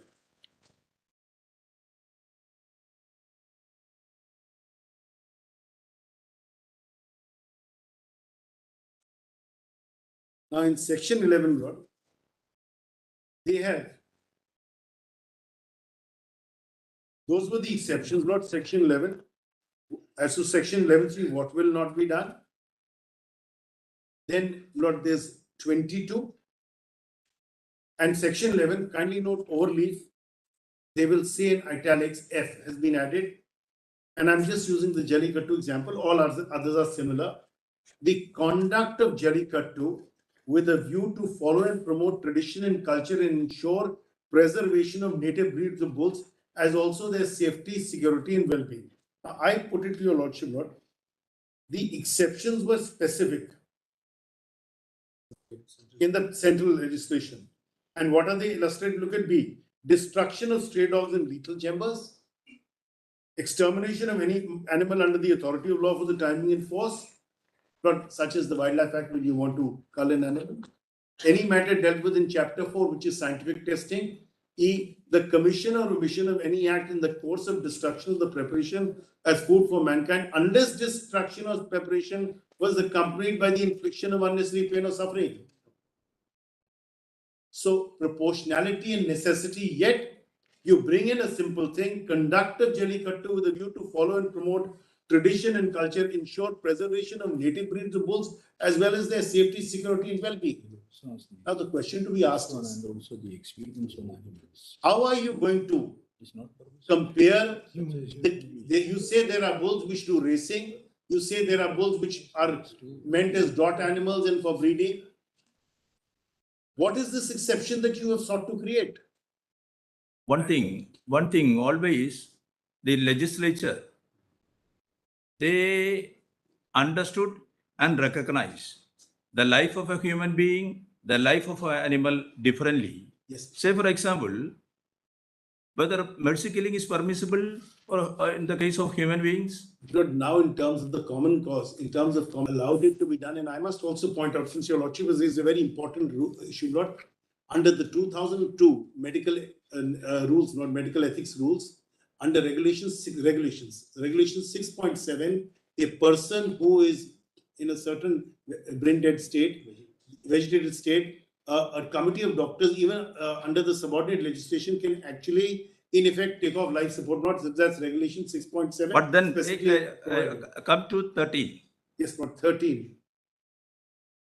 13 and 14, in that sense, they are relevant. But You come 13, to 13, yes, of course. see, if 14, yes, not 13. 13 and 14. Yes, of course not. 14, it permits experiments on animals. Yes, of course it does. That is permissible. And not, please see the purpose. Please see the purpose for a moment. We are only saying that the legislature, how they view it. So 14 is there and 13 also. The only thing is that if it would be cruel to keep the animal alive, if that is the belief, then of course you can. My lord, I must tell your lordship, even in the case of human beings, your lordship has permitted regulated clinical testing on human beings. So human trials are permissible. It's not that they're See not. the difference between these two, 13 and 14. But I completely understand. When it comes to the case of human beings and when it comes to the case of the animals, Yes. so the legislature thought it very carefully and put them in different pedestals. Lord, if I may say so, Lord, so far as 13 is concerned, please also then consider 12. 12 says cruelty not to be permitted. Lord, it provides for specific practices. Now, if your lordship says, if this is the swan song of this legislation, then my respectful submission will be the exception carved out for sports is a matter of entertainment. 13 is to prevent further pain and suffering to an already injured animal. Not the similar example in the case of human beings, though it's much more narrower, because there the considerations become somewhat different. Are, as I said, regulation 6.7 and the common cause judgment, whereby your lordship allowed for people to be taken off life support through the living will process. Having said that, 13 and 14, Lord, also consider this 14. 14 says, nothing contained in this act shall render unlawful the performance of experiments on animals for the purpose of advancement by new discovery of physiological knowledge or of knowledge which will be useful for saving or for prolonging life or alleviating suffering or for combating any disease. Now see, whether of human beings, animals or plants, the doctrine of necessity. So Lord, all I'm saying is, this is the doctrine of necessity, which is a known carved out exception. We are dealing with a non-essential thing. Distinction has been made. Lord, if it was an So 14, if it is for the purpose of advancement of or discovery of or for the welfare of the human beings, then it is permissible. or animals, not or animals, or animals or plants, or animals or plants. Please see that it says all three. No? It says all three. It says for combating any disease, whether of human beings, animals, or plants. So the point I seek to make is not there is the doctrine and the principle of necessity. So far as necessity is a recognized statutory exception that is being made. And that exception cannot then be treated at par, and that's where the arbitrariness will come in. It cannot be treated at par or as a sport for the purpose of human joy or fun or entertainment. We can't, Lord, and that's where I would say, Lord, that exception cannot be applied to create such exceptions of the like that are sought to be done. All these were put when you actually made an attempt to say that Article 21 is available. Yes, Lord.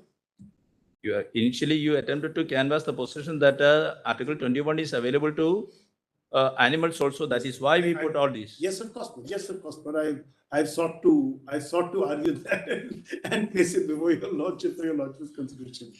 Now, Lord, I'll just come to manifest arbitrariness after that. But if your lordship just sees, as my Lord Justice Rastogit put it to me, Lord, please see the exceptions that are contained, Lord. All of this is really an exercise which is to replicate the TNRG Act through another legislative mechanism. That is the sum total of it. Now, Lord, if I may just take your lordship now to the argument that we were seeking to make on arbitrariness, Lord, because that is one aspect which I will have to place at some length. And Lord, multiple decisions, but I'll just place Shaira Banum, Lord, and kindly just see that's at volume 5, page 887. This is Volume 3, page 887. That is why they define animals other than human beings without any code laws. That is why he defined the sex. Of course.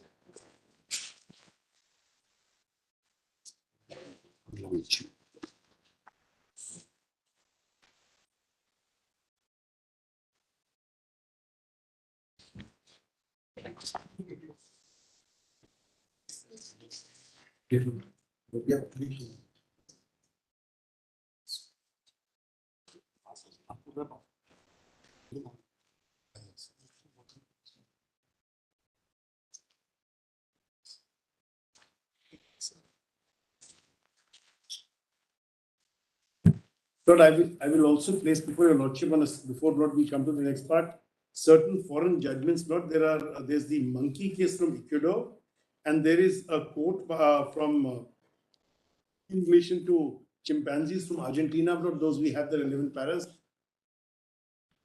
but which recognize their rights, because your lordship on the last What occasion. are on the simian species?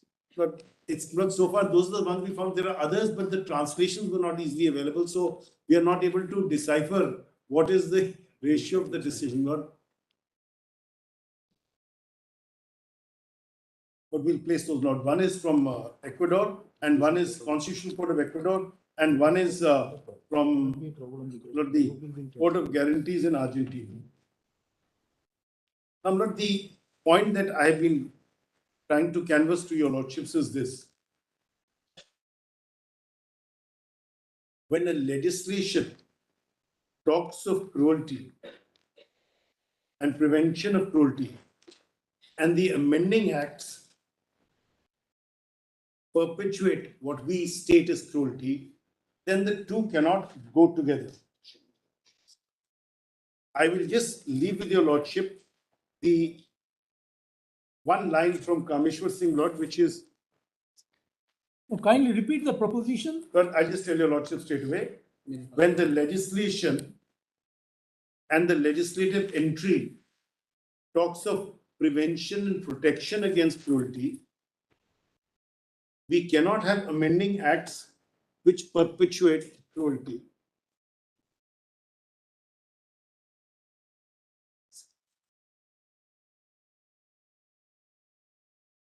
In this context, kindly just make a note of one para in Kameshwar Singh, Lord. There were three judges who said the same thing, but there is a very interesting sentence, Lord, in this regard, because one of the issues that was raised was on the colorable nature of the legislations. This was in the context of not the Land Reforms Act, and as your Lordship would have noted, not interestingly, none other than Dr. Ambedkar had argued matter in on some of the cases. UP Zamindari Association. Yes, not all the Zamindari Acts and Land Bihar Land and other land reform acts. Now, not here. The issue was in relation to the entry of entry 36 of acquisition or requisition of property lot, except for the purposes of list 3 entry 42, and list 3 entry 42 was compensation which could be given for properties acquired, etc. And whether the power was validly exercised. Now, there is not just a very important line which I will place for 2 paras, if I may. It's a para 78.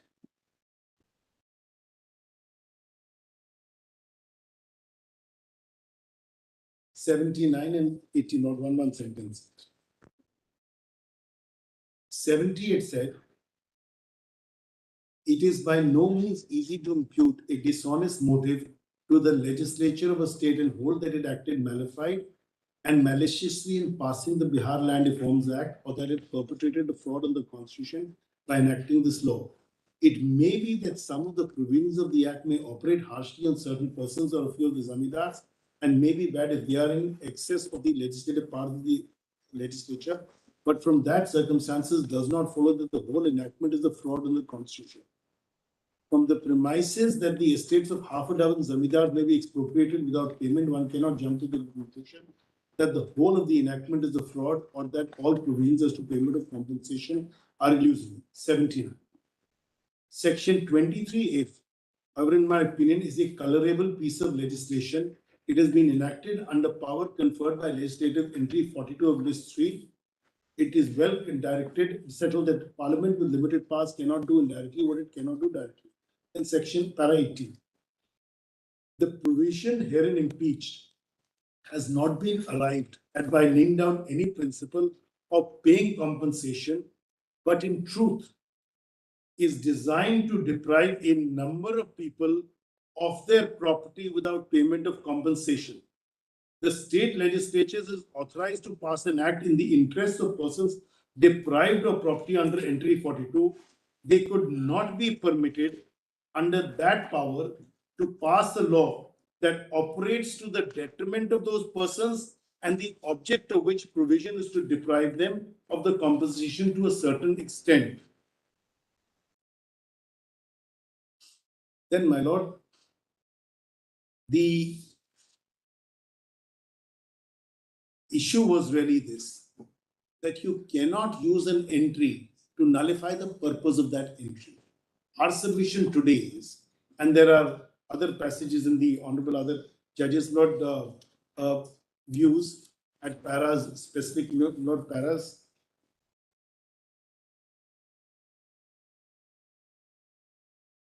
(159) and 176, and all of them in essence say that we can't, under guise of granting compensation, the computation of compensation is what is permitted by the entry. Under that guise, you can't do away with compensation completely. So we can't have a situation where we nullify the provisions of the legislative purpose behind the PC Act, and therefore our solution is that these 3 legislations are a colorable piece of legislation.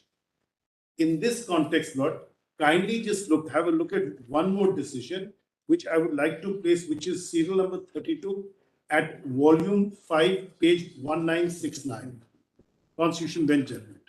What is that? Lord, this is the Ramanlal Keshalal Soni's case, and this is in the context of that Gujarat Panchayats Act. Lord, here there are 2 parts to it.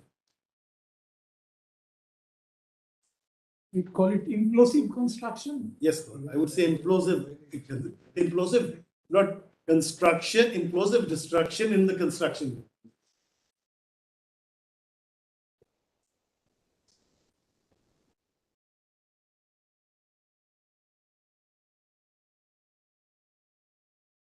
See page 1969.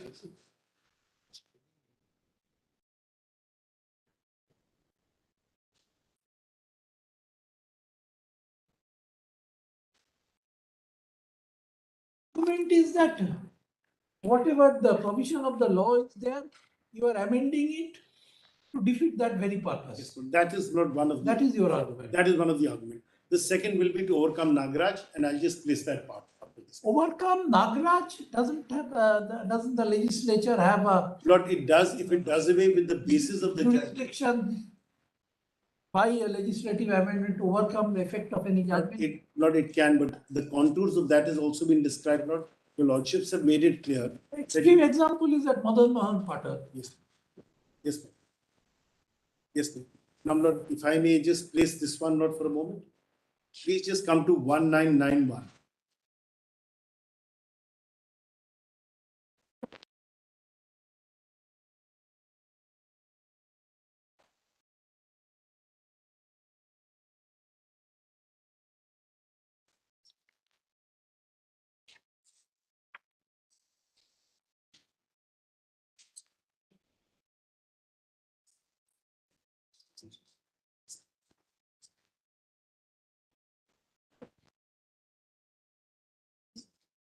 I'm not just see for a moment. That's all. Kindly just have a look at 1991, para 33. We then come to the writ petitions. As mentioned by us earlier, the Gujarat Panchayats Act was amended during the pendency of the appeal in an effort to nullify the effect of the judgment of the Gujarat High Court. First, the government promulgated an ordinance. Next, the legislature enacted the amending act. By Section 2 of the amending act, original Section 11(1), which declared that Gram Panchayats, Taluk Panchayats, etc., shall constitute Panchayat organization of the state, was omitted. Original 11(2), which provided for the control of state government over Panchayats directly or through their officers, was made. It is extremely difficult to understand the omission of old 11(1). The whole object of the Gujarat Panchayats Act is democratic decentralization of power and the consequent reorganization of administration of local government. The object is to decentralize and reorganize, so it was thought that Gram Panchayats, Nagar Panchayats, Taluk Panchayats, District Panchayats should constitute the Panchayat organization of the state of Gujarat. The object of the act is still the same, yet 11(1) has been omitted. Does it mean that there is a disbandment of organization? According to the statements and objects, the amendments were necessitated to get over the judgment of the Gujarat High Court that Panchayat service is a state service. But surely that can't be a reason to go against the object of the Principal Act and to abandon the constitution of a state Panchayat organization. No wonder it was described as an act of cutting the nose to spite the face. You mentioned here that the Section 2 was deemed to have come into force on February 24 when the original act was in force. Then not para 51. 1997.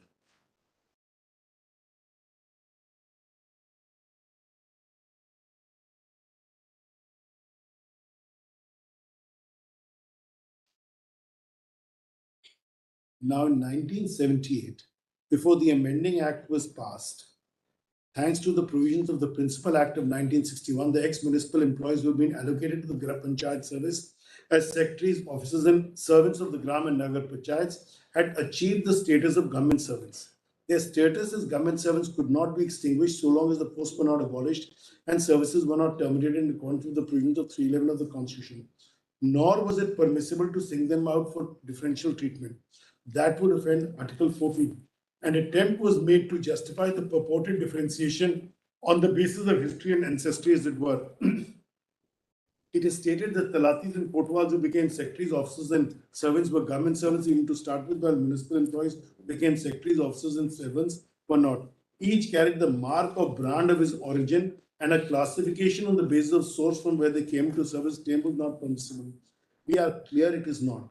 Once they joined the common stream of service to perform same duties, clearly not permissible to make any classification. Such a classification would be unreasonable and entirely irrelevant to the object sought to be achieved. It is to navigate around these two obstacles of 311 and 14 that amending act is sought to be made retrospective to bring about an artificial situation in the erstwhile municipal employees never became. Can a law be made to destroy today's accrued constitutional rights by artificially reverting to a situation which existed 17 years ago? No. Legislation is pure and simple self-deceptive if we may use such a expression with reference to legislature-made law, the legislature is undoubtedly competent to legislate with a retrospective right to take away or impair any vested right acquired under existing laws. But since the laws are made under a written constitution and have to conform to the do's and don'ts of the constitution, neither prospective nor respective laws can be made so as to contravene fundamental rights. The law must satisfy the requirements of constitution parties, taking into account the accrued or acquired rights. The law cannot say 20 years ago parties had no rights, therefore requirements of constitution will be satisfied if it is dated back 20 years. Now, Lord, based on that, at the last part of that page, Lord, last 8 lines of that page, we are therefore firmly of the view that Gujarat Acts is unconstitutional as the defense 311 and 14 is arbitrary unreasonable. We have considered the question whether any provision of the Panchayat's Third Amendment Act may be salvaged. We are afraid provisions are so intertwined that it will be time possible to consider any life-saving surgery. Lord, this is the point, Lord, that we were seeking to make.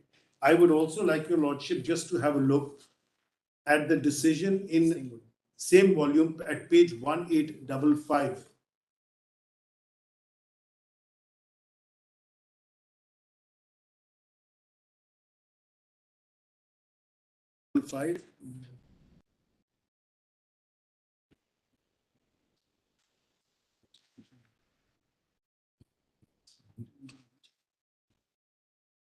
Now, the issue, Lord, is to what extent can you nullify a judgment? Please come to para 149 at 1943. And please come to below placetum C, 149 at 1943. Para 149. 149 at 1943.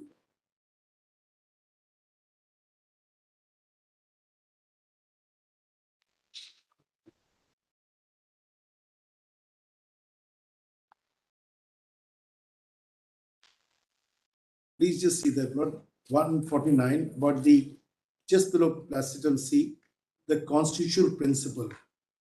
The constitutional principle that the legislature can render judicial decision ineffective by enacting validated law when its legislative field fundamentally altering or changing its character retrospectively has no application where a judicial decision has been rendered by recording a finding of fact. Under the pretense of power, the legislature cannot neutralize the effect of the judgment given after ascertainment of fact by means of evidence materials placed by the parties to the dispute. A decision which disposes of the matter by giving finding upon the fact is not open to change by legislature. A final judgment once renders operates and remains in force until altered by the court in appropriate proceeding. Our submission is Nagaraj in paras 15 to 21, 34, 40 to 44, 73 and 74 has given findings of fact. The nature of the activity, the nature of the cruelty, the nature of the sport, and why it is unjustified and contrary to the purpose of the act. In any case, but the findings of fact on the animals which are sought to be raised are clear, which have not been trammeled. Then, Lord, para 150.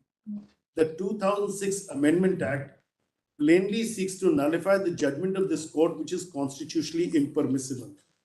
Moreover, it is not disputed by Kerala that the 2006 Amendment Act is not a validation enactment. Since the impugned act is not a validating law, it is not required to inquire whether in making validation, legislature has removed the defect which the court has found in existing law. 2006 Act in its application and effect on the Mulla Pariyar Dam is a legislation other than the substantially legislative, as it is aimed at nullifying the prior and authoritative decision of this court. The nub of infringement consists in the Kerala legislature revising the final judgment of this court in utter disregard of the constitutional principle that the revision of such final judgment must remain exclusively within the discretion of this court. And that is the principle, Lord. There are numerous other judgments which can be cited, Lord. And this issue regarding finding of fact is again reiterated in para 157 at page 1945. The question whether or not the legislature has usurped the judicial power or enacted a law in breach of separation of powers principle would depend on the facts of each case after considering the real effect of a law on a judgment or judicial proceeding. One of the tests for determining whether a judgment is nullified is to see whether the law and judgment are inconsistent and irreconcilable so that both cannot stand together. In what we have already discussed, it is abundantly clear that on the one hand, there is the finding of fact determined by this court on hearing the parties on the basis of evidence materials placed on record in the judgment of this court in the Mulla Pariyar Environmental Protection Forum. On the other hand, the 2006 Amendment Act has declared the dam being an endangered one, fixed the water level. If the judgment of this court in Mulla Pariyar and the 2006 amendment are placed side by side insofar as safety of the dam for raising water level is concerned, it is obvious that the judgment of this court and the law enacted by Kerala State Legislature cannot stand together and they are irreconcilable and inconsistent. The impugned law is the classic case of nullification of a judgment simpliciter. As in the judgment of this court, the question of safety of dam was determined on the basis of materials placed before it and not on the interpretation of any existing law. And there was no occasion for the legislature to amend the law by altering the basis on which the judgment was founded.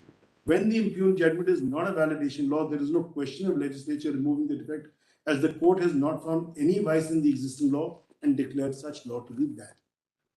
So that is the principle. Not Indra Sani reiterates the same principle. I'll give your lordship the paras. I don't want to reiterate. I'm Only the multiplying because this is the But I'm not going to multiply. I'm not on Shaira. Lord Shaira Banu is the case on manifest arbitrariness.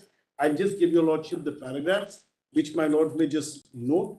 If my lord permits, Lord, I could have gone through them, but I would not like to take too much time. Lord, that's 2017, 9 SCC, page 1.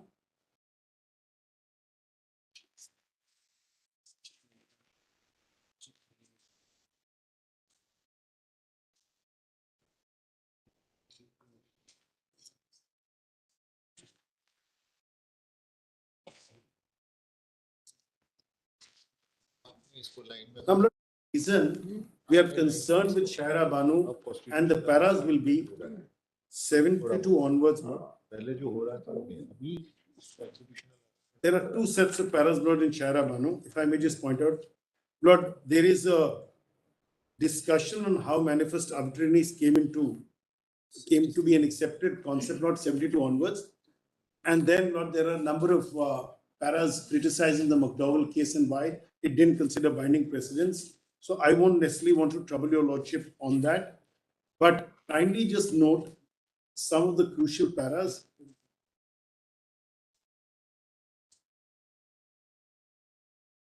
Lord, begin, I'm sorry, with 67. 67 at page 961 of the report.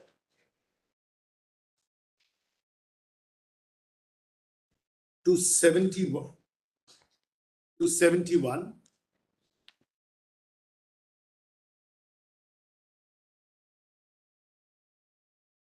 Then please look at 77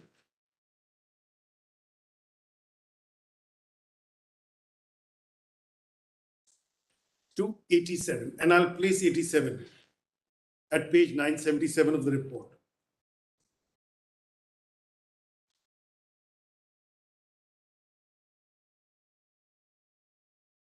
In fact, Lord, just see para 85 for a moment, page 1975, because it'll answer another of your lordship's questions. Para 85 at 975. May I place that, Lord, for a moment? A question had been put to me, Lord, should we sit over parliamentary wisdom? And the answer lies here. The third reason given is that courts cannot sit in judgment over parliamentary wisdom. Our law reports are replete with instance after instance where parliamentary wisdom is successfully settled not by the court because such laws did not pass muster on account of them being unreasonable, which is referred to in Om Kumar. We must never forget the admonition given by Khannache in State of Punjab versus Khanchand. He said, it would be wrong to assume that there is an element of judicial arrogance in the act of courts in striking down an enactment, the Constitution is assigned to courts the function of determining as to whether laws made by legislature are in conformity with the provisions of the Constitution. In adjudicating the constitutional validity of statute, courts discharge an obligation which has been imposed upon them by the Constitution. Courts would be shirking in their responsibility if they hesitate to declare the provisions of the statute to be unconstitutional, even though those provisions are found to be violative of articles of the Constitution. But I won't read the rest. Please come to 87 at page 977. The thread of reasonableness runs through the entire fundamental rights chapter. What is manifestly arbitrary is obviously unreasonable, and being contrary to the rule of law would violate 14. Further, there is an apparent contradiction in the three-judge bench in McDowell when it said that a constitutional challenge can succeed on the ground that a law is disproportionate, excessive, or unreasonable. Yet such challenge would fail on the very ground of the law being unreasonable, unnecessary, or unwarranted. The arbitrary doctrine, when applied to legislation, obviously would not involve the latter challenge, but would involve the law being disproportionate, excessive, or otherwise being manifestly unreasonable. All the aforesaid grounds, therefore, do not seek to differentiate between state action in various forms, all of which are interdicted if they fall foul of the fundamental rights guaranteed to persons and citizens in Chapter 3. Then, Lord, please come to 95 for a moment. 95 at page 981 refers to national resources allocation and says that McDowell is not an authority, that legislation can never be struck down as being arbitrary. Relies on Ajay Hasya. Please come straight away to para number. But just my learned friend wants me to place one more aspect, Lord, of 95, Lord, at 981 bottom, last line. A constitutional infirmity is found in Article 14 itself when legislation is manifestly arbitrary. That is when it is not fair, not reasonable, discriminatory, not transparent, capricious, biased with favoritism or nepotism, and not in pursuit of promotion of healthy competition and equitable treatment. Positively speaking, it should conform to norms which are rational, informed with reason, and guided by public interest. 96 will quote with Subramanian Swami. Subject, does it come within the ambit of these principles? Sorry, Lord? The dispute we are dealing Yes, with. Lord. Do they come within the? Indeed, my Lord, and I'll tell your Lordship why. But why is this legislation arbitrary or manifestly arbitrary is something which your Lordship has to consider. So far as nullifying the effect of judgment, you've understood your But argument. that's one. Lord, the second argument is, but where is the necessity? How do you distinguish between two categories of animals to say bulls in races are distinct than bulls in agriculture, or as pack or load carrying animals, draft animals? Now, Lord, these distinctions. And then the distinction also lies that whereas for the purpose of agriculture, whereas for the purpose of science, whereas for the purpose of load carrying, you have said that these animals are allowed to do so by virtue of the physiology and their nature, and also the fact that that is an accepted part of the activity which they can do even under the Act. However, 311 applies there and they have to be protected, and that's the reason also for the subordinate legislation, the draught animals rules, the pack animals rules, making them walk on foot rules, as also the fact not performing animals rules where they're exempted. But here you take them out of you nullify the effect of the 2011 notification, you take them out of the whole, you take them out of the application of the Act completely. So you're really saying by this that they are going to be taken out of the protective cover of that legislation. Now, I'm not with respect, that is the arbitrariness, because there is no basis to do that, no rational basis. And the absence of necessity makes it totally vulnerable on the ground of arbitrariness. Yes.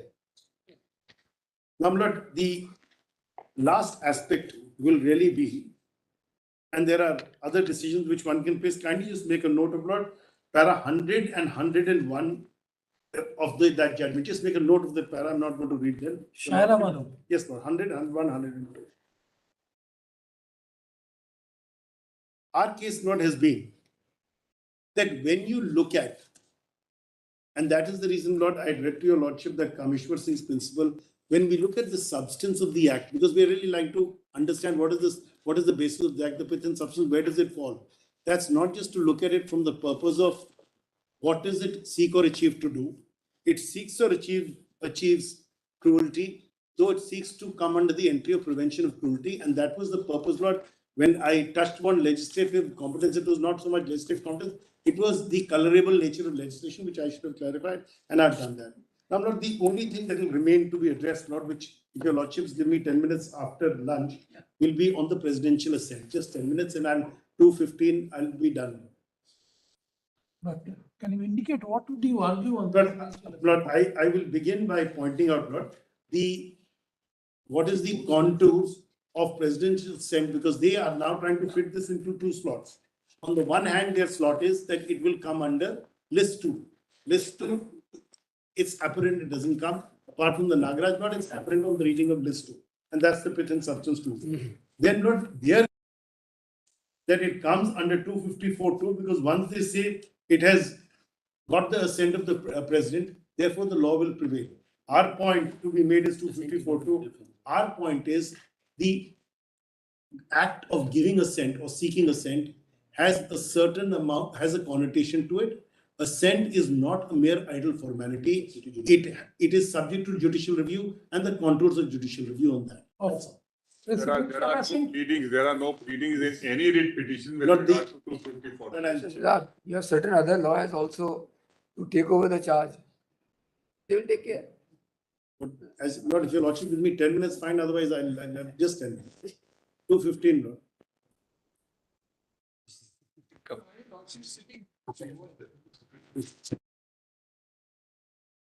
What? We can sit for 5-7 minutes more. Complete it. If your Lordship, So that I'll finish. If your Lordship give me now, I know. You can start. I know difficulty. Lord, let somebody start afresh. Fresh minds and fresh thoughts will probably give greater clarity than I can. Now, Lord, the argument on this has been twofold.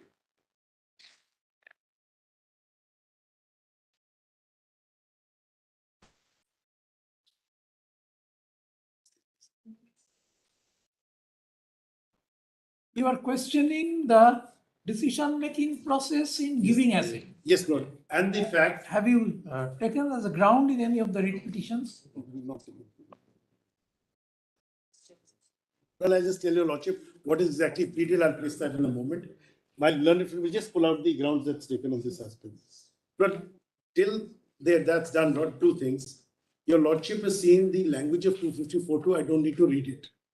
The question that your Lordship will want to consider is, have any of the 3 states placed any material before this court to show A, how there is a conflict between the 1960 Act, if any, and the Amendment Acts? And was this brought to the notice of the President? B, if this is not done, if the aspect of removal of cruelty has come through the rules and not the principal act, then clearly it could not have been placed before the president, because all they've done in the principal act, say our amending acts, are to say Jallikattu, Kambala, races. All of the issues regarding cruelty and its safeguards come in the rules. They're not in the act, either of the 3 legislations. Our submission is, C, this having not been done and no material placed before your Lordships, there is no question of protection under Article 254(2). The only document we have come across is Annexure A11, Maharashtra, page 38, Maharashtra compilation, a document dated 26 July 2017, which refers to 2 copies of the wills. Nothing else has come. Is there any decision precedent Yes, where the manner of giving Yes. assent yes, has been questioned? not enough, enough and more. Not enough and more. Kindly have a look at 2002 8 SCC 182. Anyway, you just give us the citation. But I'll give your lordship the 2 decisions. There will be 2 decisions which your lordship would like to look at. Both constitution benches. Please note 1985 3 SCC 661. Gram Panchayat of village Jamalpur versus Malvinder Singh. Para 18. Para 12, I'm sorry, para 12, my mistake. Para 12. And Lord, here, there is a specific line at page 669 of the report that judgment of the High Court shows that hearing was adjourned to enable the state government to place material before the court showing the purpose for which the act was forwarded to consent, and the reasons were not given. And assent of Should president. it not be pleaded by you? But I'll just pull out. But there is a pleading. You have a definite key. But I'll just give your lordship the exact plead note. I'll place that. I'll give it to your lordship. Just make a note of the other decision note, and I'll close with that. 2002 8 SCC 182. Again, a constitution bench by judges. Kindly just note paras 1, 3,